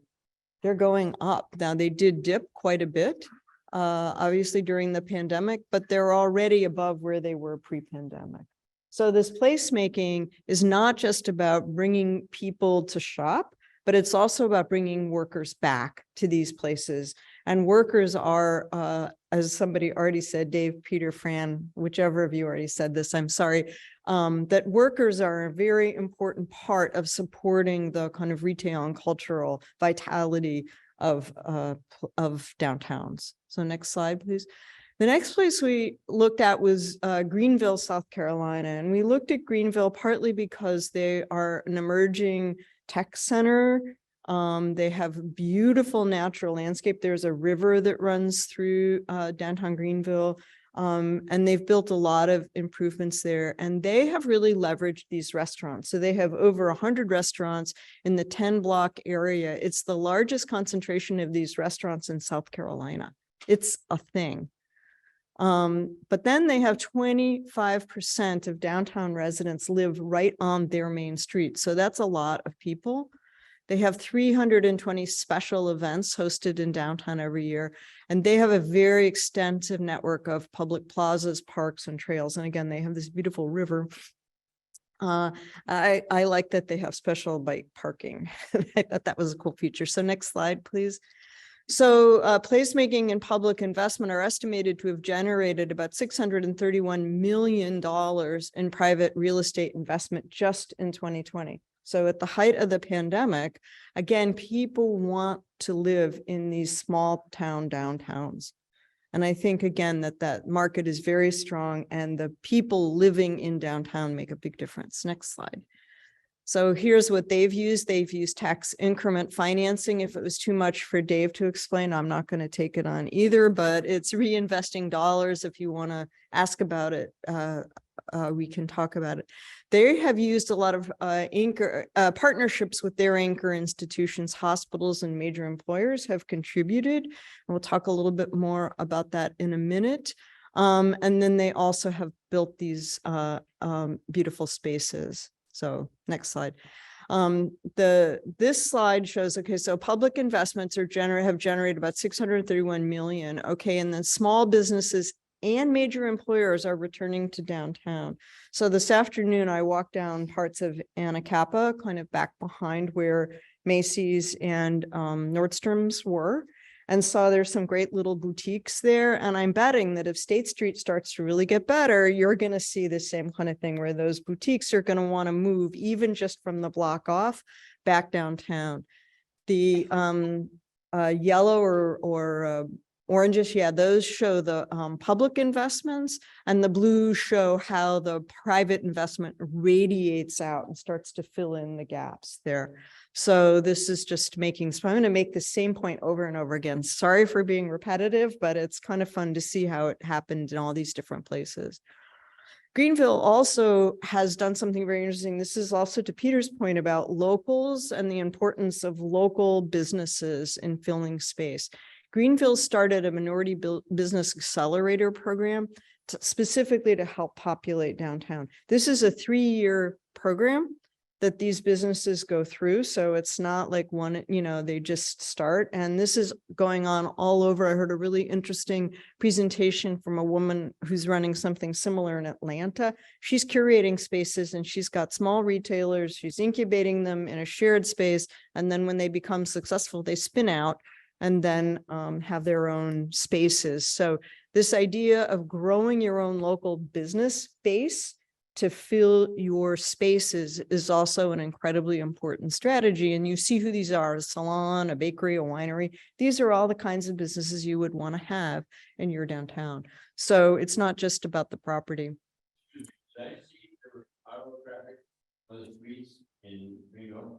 There is auto, there part of Greenville is closed to auto traffic.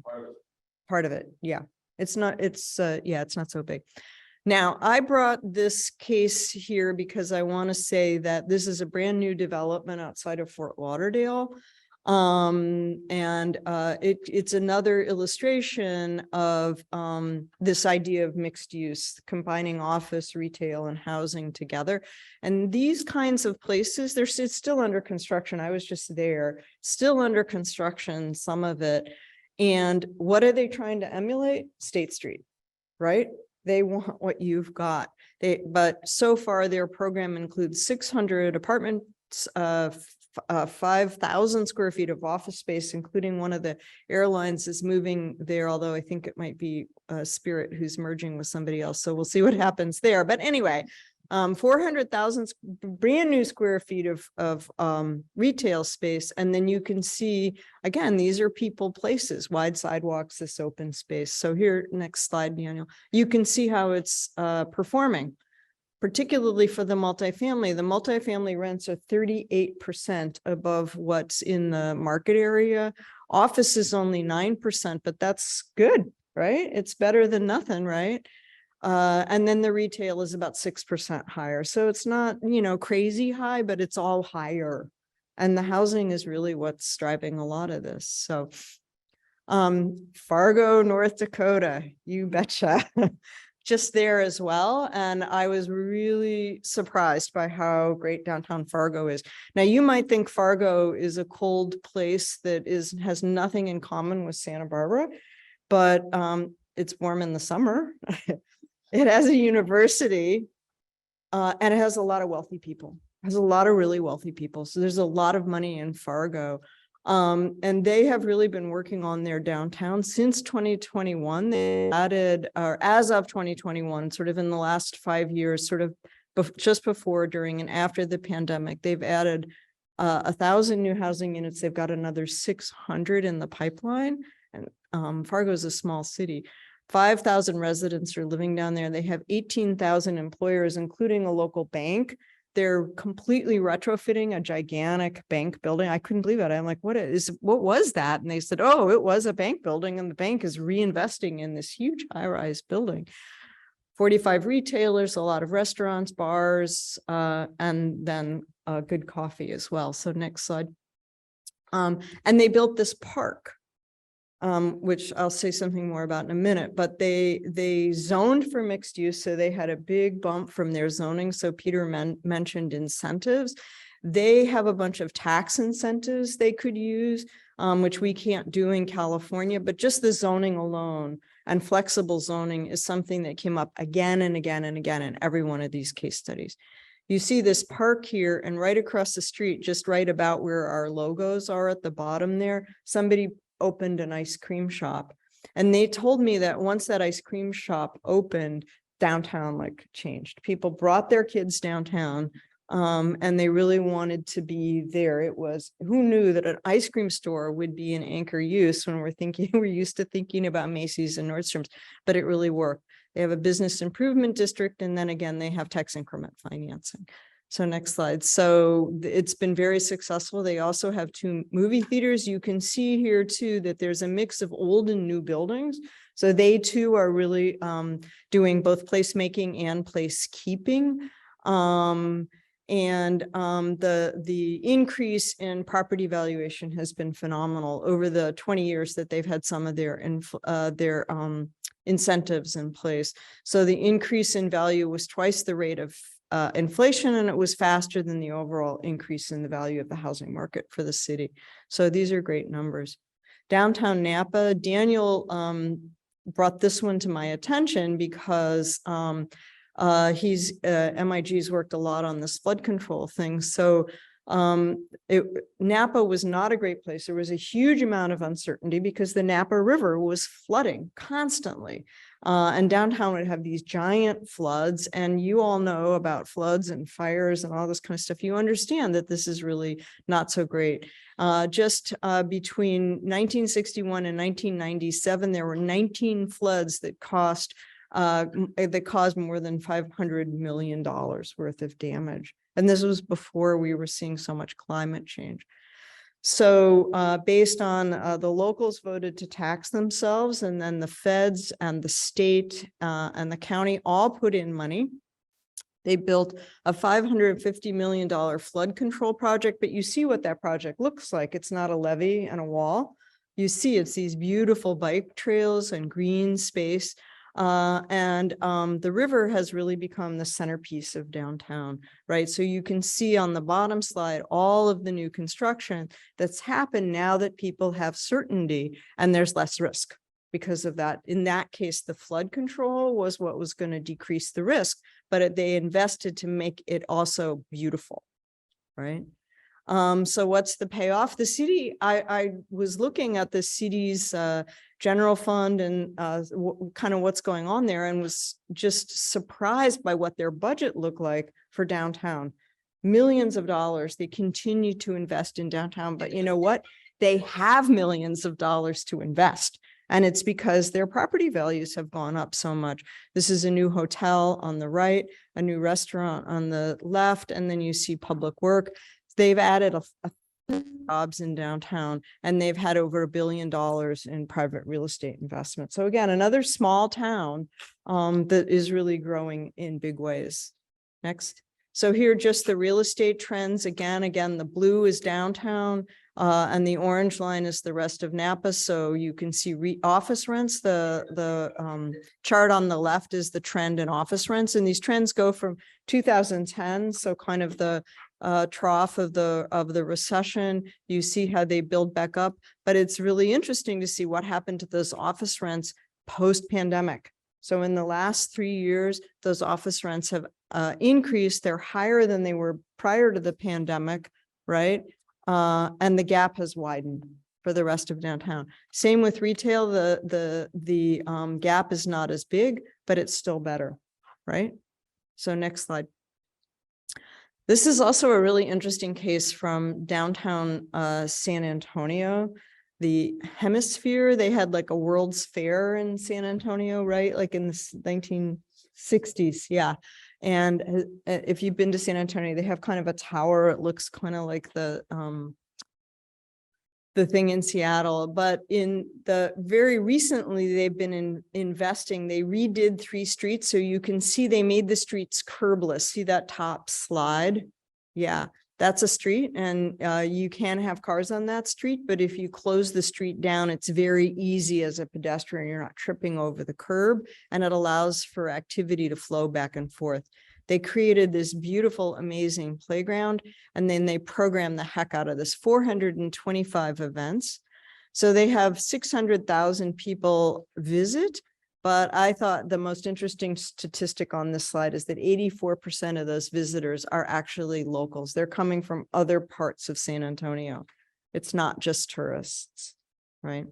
Okay. And in San Antonio, their data, my research that I showed earlier was pre-pandemic. This is post-pandemic. For every public investment, it catalyzed another $7 in private development, including housing, hotels, you see retail, adoptive reuse, 11 new businesses, 6 small, minority, 150 units. So the scale of this is not necessarily as big as it is in some of the other cities that we've looked at, but still it's a great finding. And just to emphasize, cars also do run on the same street. Right. It opens to cars and through traffic, but on certain event days, they close it off. These bollards are They're retractable, flexible and right? They go retractable. up and down. Right. Right.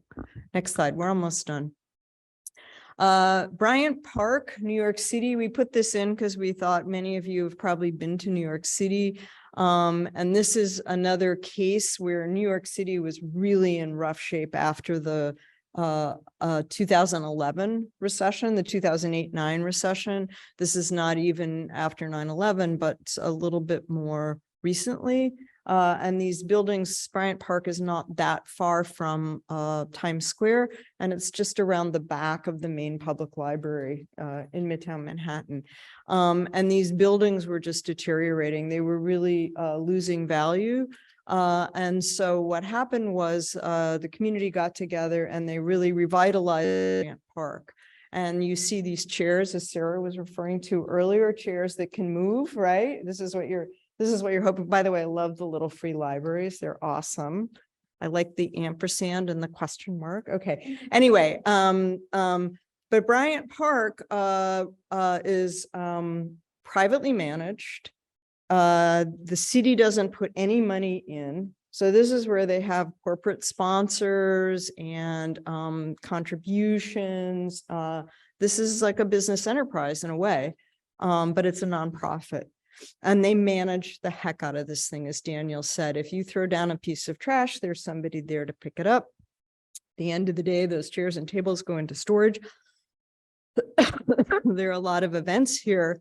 And it's had a huge impact on the surrounding properties. So you can see that after in 2012, when New York City overall was in bad shape, they had 3.8% vacancy for office space, and that the office rents around the park were much higher than they were for Midtown office rents generally. So again, this story is not just about housing, it's also about employment. And really, we need that kind of three-legged stool here, I think, of housing, retail, office, four-legged table, and tourism. All right, they're all important. So arts and culture. So just shifting gears a bit here to sort of talk again about what some of the assets are that is going to really help State Street. In the US, arts and culture economic activity accounts for 4.4% of GDP. It's like over $1 trillion in the US. And this is again in 2021. I'm not talking before the pandemic. And State Street has 5 theaters, 9 museums, 88 restaurants, and 250 hotel rooms. So you have, again, you've got some of these bones here. You've got a lot of them. Next slide, please. The nonprofit arts and culture sector alone in Santa Barbara County has contributed over $200 million to your economy. And where most of the museums, if not all of them, are right here, right? $73 million was spent in Santa Barbara County by audiences going to cultural events. So, and those are locals, right? I mean, maybe people are coming to go to they're coming to go to your film festival, I'm sure. But a lot of them are spending money on food and beverage, right? So they're going out to eat, they're going to a show or to see an exhibit, and then they're going out to catch a meal. So this is, again, an important asset. Next slide. Tourism is also helping downtowns, $2.1 billion in tourist spending in Santa Barbara County in 2022, right? And it's come back above or equal to 2019 levels. So you have that big dip in 2020, right? And then it's pretty much back up to where it was. So next slide. And then finally, housing. Just wanting to close on this note, downtown residents are the people who are going to really support those stores. And again, this idea of who's local, having eyes on the street, as Hillary said, right? And in my town, Berkeley, we have 8 new housing projects were approved 2 years ago, and they're all under construction now. So it's sort of exciting to see the way the sort of the sleepy town is being transformed into a much more vibrant place. One more, we have, I think, 1 or 2 more. I know that people really like to hate on LA right now, but if you haven't been down to the Arts District lately, you should get on down there. It is hopping. I was there recently, had a great meal. And then as of February of 2023, this year, they have 4,400 units in the pipeline. This project right here is going to open in the 3rd quarter of this year. It's Avalon Bay, which is a national developer, and they're building a combination of new units and adaptive reuse. So it kind of fits with, again, have here $2.5 million of planned office space. That's very optimistic.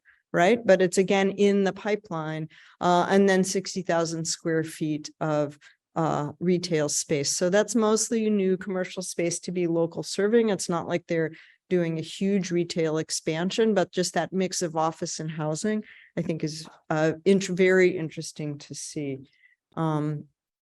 So those are the case studies. So Daniel, I'm going to turn it over to you. Yeah, question. Okay. I see a question. Please go ahead. Turn Yeah. your mic on, please.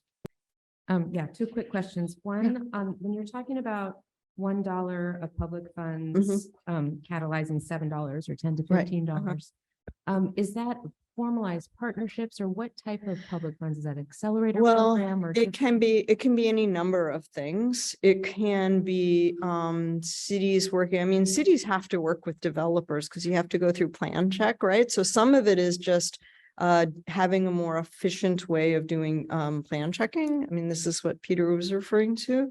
It can be offering certain kinds of incentives, as they did in Fargo, where you got rebates on your personal income tax if you moved into downtown. So it takes different forms, but it usually is that if the public invests, the private will follow. And it's not always a direct partnership. Right. I think that might be your question. It is, and is that all about construction or is it things like arts and culture? Well, it could be arts and culture, but it's mostly housing, office space, hotel space, commercial space. Thank you. Yeah. Any other questions before? Okay, we're going to think try to Daniel. finish this up quickly to get to discussion because I know Robin was still going to make a brief presentation about the P-bid. But this is just to capture the elements that are in place already for Santa Barbara. So as we've been saying, the stage is set and now we have to act accordingly. Priorities for all of downtowns are listed here. I don't want to reiterate all the things we've said so far. And by this sort of prioritization of people, activity, programming, getting people to experience downtown, we have our tasks laid out for us. And so a place to get food, to play, to get back to the office, to celebrate your anniversary, to encounter art and have kids and families on bicycles, everyday life and celebrations. That's all possible here. So wanted to get here to Robin, you wanted to say something about the P-bid because this third component of a well-managed downtown is something that we need. Let's see if there's any other questions before we move. Any other questions? Okay, I'm going to ask Robin and Kristen basically if they just do a brief overview of the CBID in this regard and where it's at today and basically what its goals are in that regard. Kristen, Robin? Go. But I was just gonna frame up and start and then. All right, wait. That's all right. There you go. Essentially, so much of what we've been talking about here today and the conditions on State Street, even before the pandemic, we were seeing an economic decline by property owners and in business that led to the discussion of what can we do, what needs to be done. There were so many groups, so many people working on so many ways to try to improve things, but particularly from an economic development standpoint, what could be done. And the research is that a property business improvement district is a very common and popular tool that many downtowns use to shift and add investment from property owners because they have such a long-term investment in the future and they can have a longer return on that investment. In order to do any kind of increase in spending in the district on top of what your city already does. So the discussion began to see if this was something that we could shift to and move to and do in our downtown. And it's important because, as has been noted before, how the economy works right here on State Street and in the downtown, it is the spine or the heartbeat of the backbone. It's been discussed different ways for the whole region. So the downtown organization and the chamber have been working on this, and I'll let Robin give a little more detail. Thank you. So, yeah, so a lot of the things that we've talked about tonight and some of the challenges that downtown faces are trying to be addressed, at least in part, through this community benefit improvement district. And so I have passed around, and if you can pass that way, a statement of purpose for this effort. So that, as Kristen mentioned, the downtown organization and the South Coast Chamber of Commerce have come together with a group of property owners, a group of steering committee members that ultimately are working on this initiative. So currently, the downtown organization operates under a business-based business improvement district that's been around since the 70s. And that brings in only about $250,000 a year. And that is in part why you're seeing some of the challenges that we're seeing. There's just not enough collective infrastructure to support a downtown of our scale, caliber, and what the community wants to see. So this effort is a property-based improvement district, meaning an assessment on properties in the designated area. And so this would expand the district all the way to the beach as well as the funk zone. And particularly the steering committee has come together, and particularly we filled out a survey in 2022. And the key things that the property owners within the area want to see, the top 5 special benefits are homeless outreach services to respond to issues around homelessness, panhandling, loitering issues within the downtown area. Additionally, have safety ambassadors or private security for downtown to address some of the challenges that we've discussed tonight, to fund special events such as holiday decor, street festivals, etc., to improve the identity and to bring positive attention to downtown. Additionally, enhanced sidewalk and gutter sweeping services, graffiti removal during peak times, and also marketing and promotions, social media and branding programs to bring new businesses and attract new tenants. So specifically, this group has wants to direct funds, specifically 66%, to enhance safety, cleanliness, beautification, and maintenance. The key things that you all have discussed tonight. 14% of these funds, if passed, this is a project in an initiative going on right now that over the next several months, if property owners choose to pass this, this is how the funds would be spent starting in early 2024. 14% would be used to enhance placemaking and identity efforts to improve the image of the district. 15% of the funds would be to administer the district benefits, essentially to staff it. And then 5% to contingency and reserves.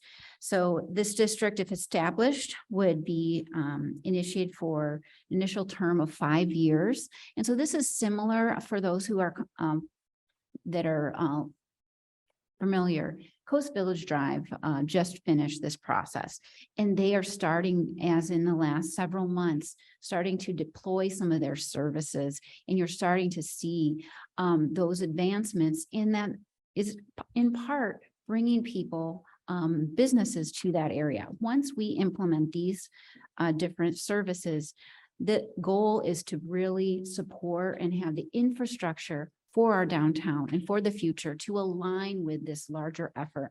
And so the difference we may be looking at, particularly on the assessment, is somewhere around $2.7 to $3 million of services that would be available to deploy each year.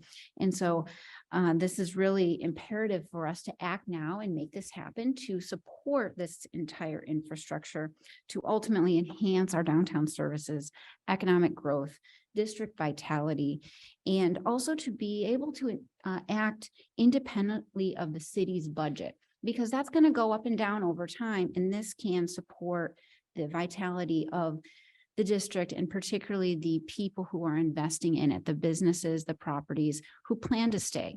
So I'll stop there and answer any questions you may have, but this is a parallel project to what we're doing now.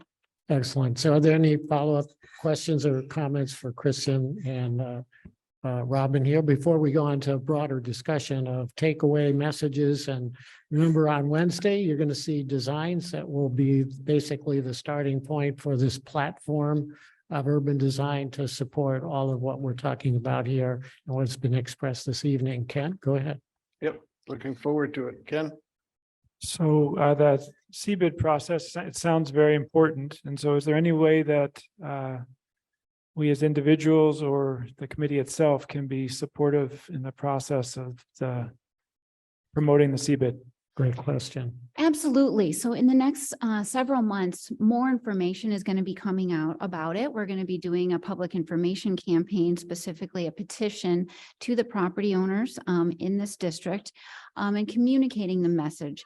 But that said, we can all talk to the businesses as well as the property owners to share more of why this is important now, and also to educate them on how many of these, and as we saw tonight, the benefits that they bring to a community. The long-term investment is really significant. And so talking this up in advance of the ultimate vote that would take place sometime in September or so, maybe October, depending, is going to be very important.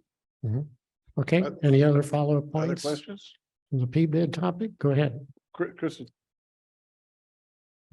Just a question about, do PBIDs in general help with recruiting new businesses? Does that help sort of raise the stature of an area, and or what impact might it have on helping to fill the vacancies? If I can, I'll just jump in on, some do and some don't, and it's a matter of priority. So having a strategy is something that we have all talked about, being a benefit that would be helpful so that we have a more diverse mix of, like you saw that pie chart that was too much on the retail. We need a more diverse mix of businesses in those properties. I think for this one that's being proposed right now, that is not a high priority, because the first step is to do the clean and safe piece that is prohibiting us from getting to a higher level priority of strategy toward leasing. Would you agree with that? Yes, I'd say that that's absolutely true. We want to get to a certain level of maintenance and infrastructure, and then potentially the next 5 years would likely have more focus on economic development. The Okay. business incubator programs are usually separate from this. Use the mic. Sorry. Okay. All right. Any Good. other points on the PBID? We No, I wanted think- to have. I think we're good. We're going to public comment now, if we Okay, could. what about additional committee discussion? Or are we trying to move toward wrapping up here this evening? Okay, let's have a discussion. Are there more discussions? What are Mike? some of your takeaway points from what we've heard this evening? Some fantastic testimony from people here living and working in Santa Barbara and trying to make change. Michael? Yeah, I had a question. Kristen just mentioned the pie chart, and you showed the pie chart that had, I don't know, what Santa Barbara was about 90% of office and retail. What would the pie chart look like for some of the successful examples that you showed? Could you use the mic? I think it just varies from place to place, but we didn't chart it for every place we looked at, but again, much more housing. And then, yeah, I think that's the big thing that's really missing. And yeah, from Santa Barbara. Like 25% or? Yeah, I would say 25 to 30%. Okay, Kristen? And I would answer, I think that's also the right question, and we have started to look at some of that. When pulling up the categories and making some initial projections of what what it should be. But it's something that this committee could weigh in on when we have economic development discussions about what's going forward, to start to refine what those percentages should be. That won't necessarily be what the PBID can or the CBID can work on, but it wouldn't be a bad idea, I think, for this group to come to some consensus on those types of numbers. Okay. Any other points here on the overall evening discussion so far? Okay. Good. Oh, Robin? Robin? I was going to share that because of the public sentiment about downtown that often is either in the media or et cetera. I think it's this committee's purview to be really upfront about what all is being worked on downtown and how much efforts are being put into this space. There are tons of events happening downtown. I'm not sure if anybody went and did a twist and shout at the Chubby Checker event. Thousands of people in the street. The Book of Mormon came out on at the Granada, and people poured out into the street and went to restaurants. We're putting on many different activations this past week. The Downtown Live Art and Wine Tour took place. 500 people paid $90 and then bought more food and drink in these different venues. Things are actually turning around. And I want everybody to just make sure that they talk to the public about the things that are working and where we're trying to go, because it's so important that we support and lift up our business community. And, you know, while we work through the challenges, because it is, it's harder and harder to promote downtown when people are, you know, stirring the pot. We've got a lot to do and cover. Here, here. Okay, well said. Here, here. Any other comments and takeaways from the evening so far? We have a list of people who do. Yeah, want we to have comment. some public comment. I will start with Rich Unterman. Rich, you want to come up and be followed by Fred Sweeney?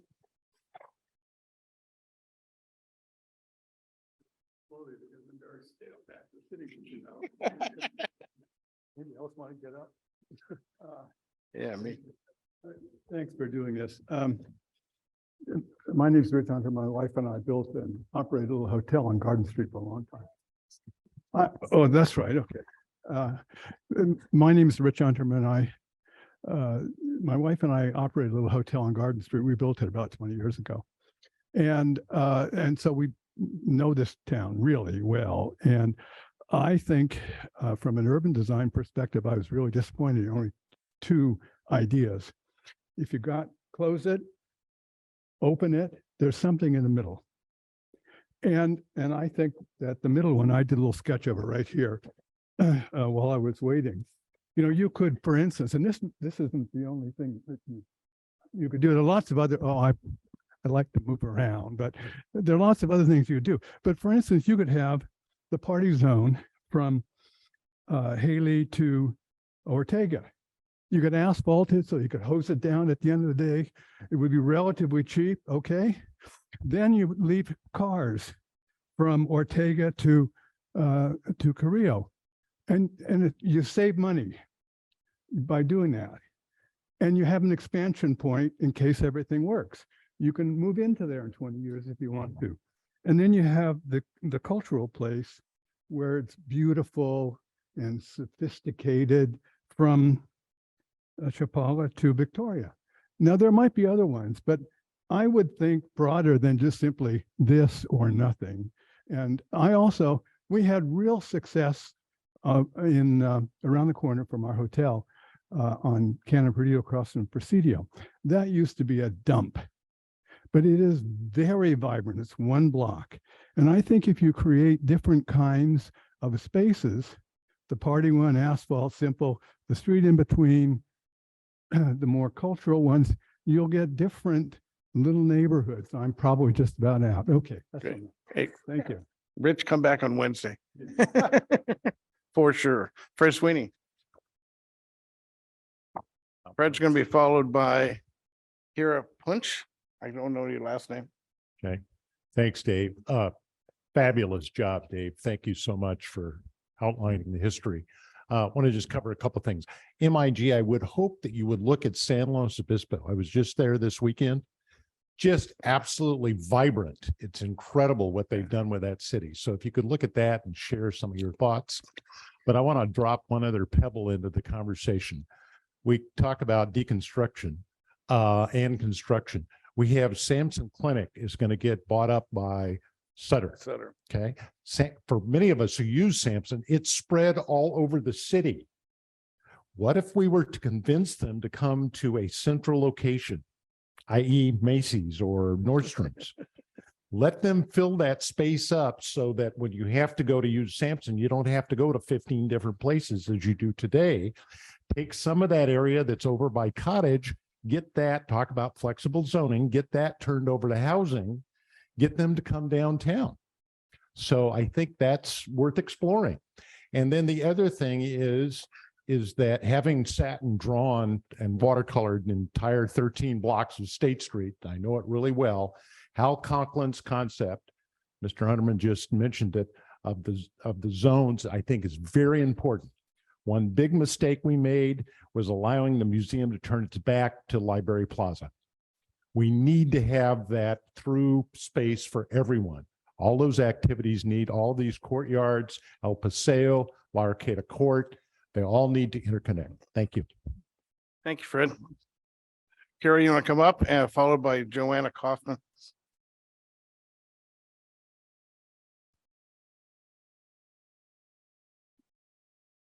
Hi, everyone. My name is Kira. You can pull it down. Oh, great. Thank you. It works. My name is Kira Push. I'm a grad student at UCSB. And I just wanted to come up and say that I appreciate what everyone is doing today. And I really appreciated the MIG presentation. I think it really resonated with me. I don't know if it's the fact that I'm maybe a little younger than a lot of the folks in this room and people who have been around for a lot longer than I have in Santa Barbara, but I really agreed with people who spoke and said that they feel that Santa Barbara and State Street has been revitalized since the closing of State Street. I feel safe there. I enjoy going there now. I enjoy biking there now. I think active transportation and including it in these plans is really key, making spaces for people who are biking and making investment in public infrastructure so that people from UCSB, from college spaces, from elsewhere can come to downtown much more easily.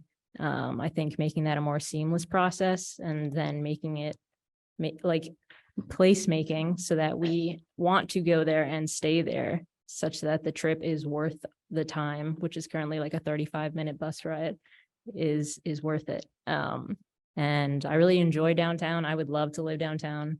And if housing was affordable and much more plentiful, I think that would be way more possible. Yeah, that's all I want to say. Good. Thanks. Thank you very much. Joanna?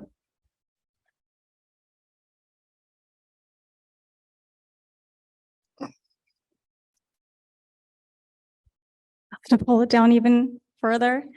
To echo what Kira was saying, I'm Joanna Kaufman, a resident of downtown, also a parent. I would like to see more active transportation improvements. I spend a lot of time downtown and I want to also echo some of the other comments. I feel a lot safer, mostly because before the pandemic, I had a toddler and there's nothing more terrifying than walking down the sidewalk and you look over and your toddler's like running off with no notice, going straight towards traffic. But besides that, I think the downtown could use a lot more resident serving uses. And I know that that's not necessarily a direct function of zoning per se. I know is really interesting to hear, you know, some of the numbers piece, because I don't know a lot about that. But I could say that a lot of the retailers on the State Street don't really serve my needs. And also, you know, a lot of renters, people spend more than the 30% of their income on housing, even with, you know, professional jobs. I just saw the New York Times had an article today about the out-migration from California. And I think that that's significant. There is a brain drain. So even people with these high, you know, traditionally high salaries can't really afford to spend money on the businesses that may traditionally be downtown because there's just not the expendable income. So I think that's something that's important to consider moving forward. Thank you. Thank you. Is there any more public comment? Okay, Vice Chair Saxon, we do have a hand raised. thank you, Greta. Sure.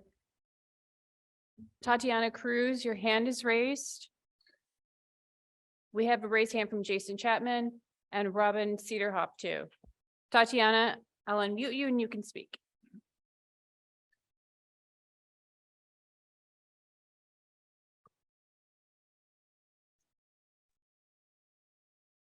Hello, this is Tatiana. I can't tell. Am I still muted? Can you guys hear me? We can hear you. We can hear you now. Okay. Thank you guys for meeting. It was great that this was live streamed so I could join from home immediately after work. I was in my office today and I get to work by biking down State Street as I do most of the time. My office is right by the SB courthouse and the Sunken Gardens, so I spend a lot of time when I'm at work during lunch breaks or coffee breaks, enjoying all of the businesses on State Street. And as well as in my free time, I bike on State Street to get to my gym. I bike there to meet up with friends for drinks and dining. I bike with other young people. And I just want to say that I think having designated bike routes and putting bike safety at the forefront of all of the future plans for State Street is super important. Prior to having more events that will draw pedestrians onto State Street and the roadway, I also wanted to comment on the vacant retail and office spaces. I would really love to see more focus on housing and acknowledging that we'll never go back to the days before online shopping. Housing is one of the most important, and someone said earlier, only 1% vacancy in the rental market. That is a very alarming number. Myself and all the other young professionals that I know who work for the county and the city of Santa Barbara have experienced firsthand this need and stress and anxiety over housing, and trying to plan our careers here is very difficult when we have housing uncertainty, as many people who I've known at the city and county have had to leave jobs to accept similar roles at other cities, counties, or states that offer better housing affordability. I think it'd be a great opportunity to revitalize the vacant commercial spaces by creating housing that solves your questions of how will we get people downtown? Well, how about housing them downtown? Giving us farmers markets, permanent spaces for groceries and other necessities, not just retail, giving us museums. And I could say much more, but I've also emailed my comments since I thought of many things during the presentation. Thank you guys all again for your time and for staying here so late in the day. Thank you. Hand is raised. Jason Chapman, I'll unmute you and you can speak.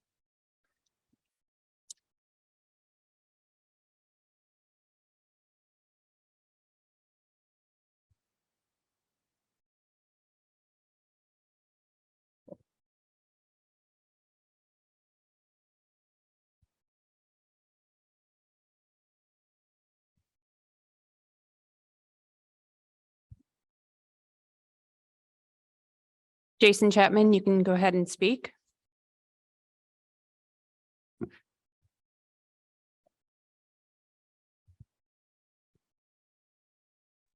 I believe I fixed it. We can hear you now. Okay. My name is Jason Chapman, and I also wanted to echo other people of how much I enjoy visiting State Street as it is. I actually, come from Goleta to visit fairly often, and to have a space where we can kind of enjoy the city without kind of having to keep your head on the swivel to avoid traffic, to worry when crossing the road. It really is very refreshing, and it does feel much safer in that regard. I also did want to, I appreciate the emphasis on housing. I think, maybe some people wouldn't imagine why you would want to live right in all of the hustle and bustle, but there are a lot of people that would love to live downtown, and it's a great opportunity to kind of fill the housing gap without, impacting any of our natural spaces. And then I had one final point about if there ever were, consideration of having car traffic on the street, in terms of finances, the number one source of damage to roadways and to paved surfaces is vehicles, is heavy vehicles cycling over something. So I have to imagine that, the city is probably going to save quite a bit on maintenance of that street. And so hopefully that is something that is part of the consideration as far as the financial aspects of this. Thank you. Next speaker is Rob Cedarloff. Robin, I'll unmute you and you can speak. Oh, thank you. And I want to thank everybody for this opportunity to sit in and listen to the meeting. I've been kind of keeping an eye on things somewhat from a distance, but not too far. I live in Goleta.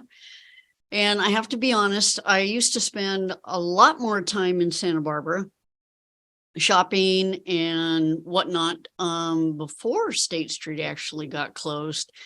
Call me old fashioned, but I actually did enjoy and, driving down State Street looking for some new business shops or restaurants that I didn't know were there, and then driving around the corner to the park and then going and visiting.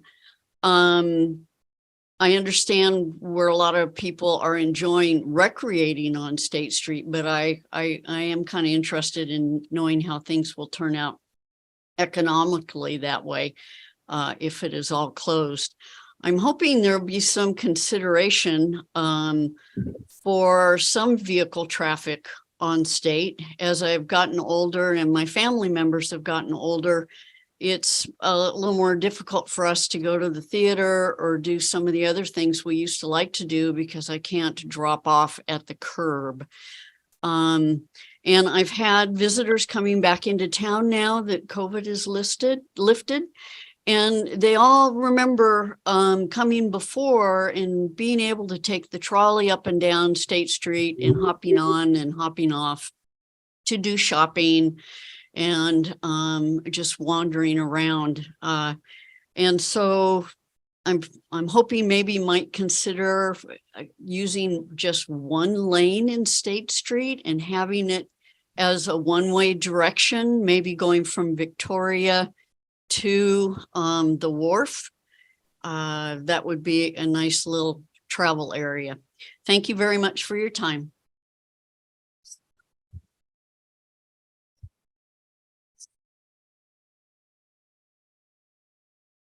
Greta? Yep. Could I ask, we couldn't hear that. I was just wondering if you could summarize or anybody could summarize what they might have said. You can.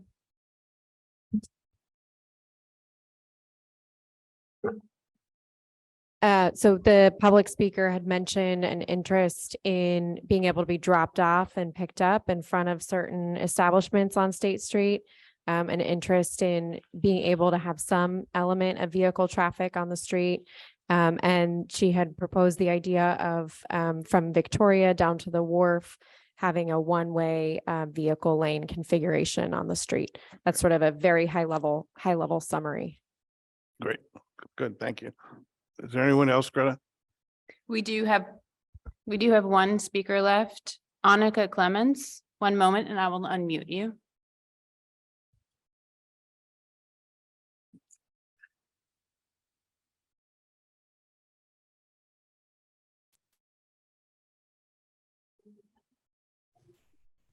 Annika Clements, go ahead and speak. Can you hear me? Hello, can you hear me? We can hear you. Oh, great, thank you. So, hi, I actually live in San Luis Obispo, but I come to Santa Barbara every time that we drive south.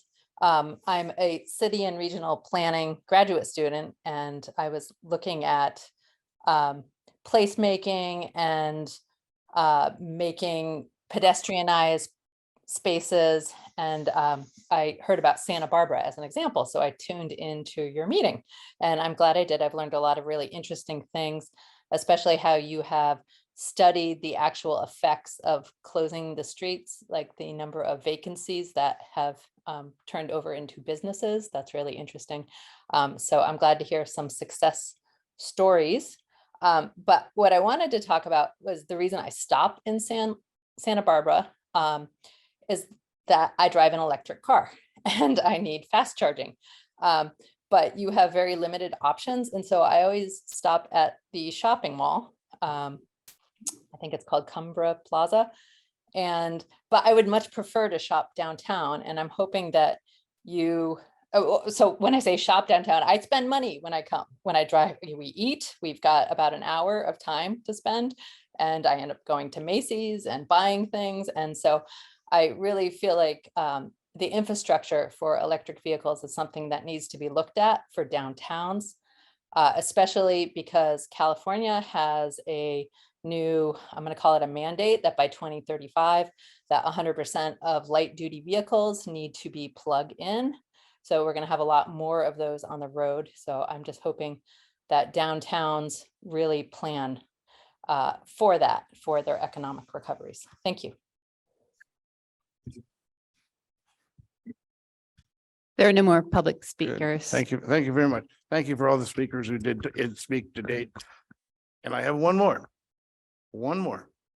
Barry Remus. And if he wasn't such a nice guy, I don't know if I'd let him in, but Barry. Oh, I don't know about that. Thank you so much for allowing me to fit in. My name is Barry Remus. I wasn't sure if I was going to speak, but I won't be able to attend. I'm speaking on behalf of Move Santa Barbara County, formerly the Bike Coalition and COAST, Coalition for Sustainable Transportation. I won't be able to attend on Wednesday, but I know I'll be going through looking at potential design options. And I just wanted to share, we may have somebody else, but just to let you know that on May 9th, Move Santa Barbara, along with the Friends of State Street, hosted a Wheels on State forum at our space. And Tess and Timmy were there, and Ken also, and Mr. Nylander in attendance. And it was very well attended, upwards of 50 people. And we got a wide range of perspectives, which was actually, I have to say, a little surprising, because I thought would be okay preaching to the choir, but it was a good diverse perspective that were shared. And I think the overall message that came out of it is that whether you're pro bikes on State Street or wheels or not, then just to be able to find the balance of people enjoying State Street and able to find the ability for those that are walking or on wheels or not to be able to coexist peacefully, and that the safety element is certainly a big priority there. So as you continue to move through the discussions, keep those things in mind, and with future design and the idea of creating placemaking in space, think about also making memories so that when people finish their experience on State Street, that they want to come back, that they've done something, whether it's not just the businesses or the retail experiences, but also the way that they have interacted with each other, and the design on State Street for the years to come in the future, that they can walk away from that or ride away from it, thinking that was a fun experience, and I want to relive that again. And so let's just try to make sure that we're hopefully building a future for State Street that allows for people to be able to interact in many ways, and include the shuttle and microtransit as well. Thanks a lot. Great. Thank you, Barry. And thank you to Move and Friends of State Street for hosting that. And from people who attended, I heard really good reviews coming back. So good event. Okay. Any other business from staff at this point? She's shaking her head. Looks like a no. Nope. Our next meeting is just in 2 days on May 24th. We'll be here at the Faulkner Gallery. It begins at 3:30. 3:30, remember. And this is really exciting. This is that moment in time that I think we've all been waiting for. We're going to really start to be able to visualize what downtown can look like and show some design concepts. And the point of the meeting is to be able to get the feedback from the State Street Advisory Committee, so we can make it even better. Great. Thank you, Tess. Any other comments from committee members? Okay, I want to thank Fran for being here tonight, Peter for his presentation and its investment in State Street, Kristen and Robin for what you guys are doing. Looking forward, our consultants, Daniel and Dina for leading us through that presentation. And I can't wait till Wednesday. Okay. Everybody, good night. Drive safely. I'll walk home. Bye-bye.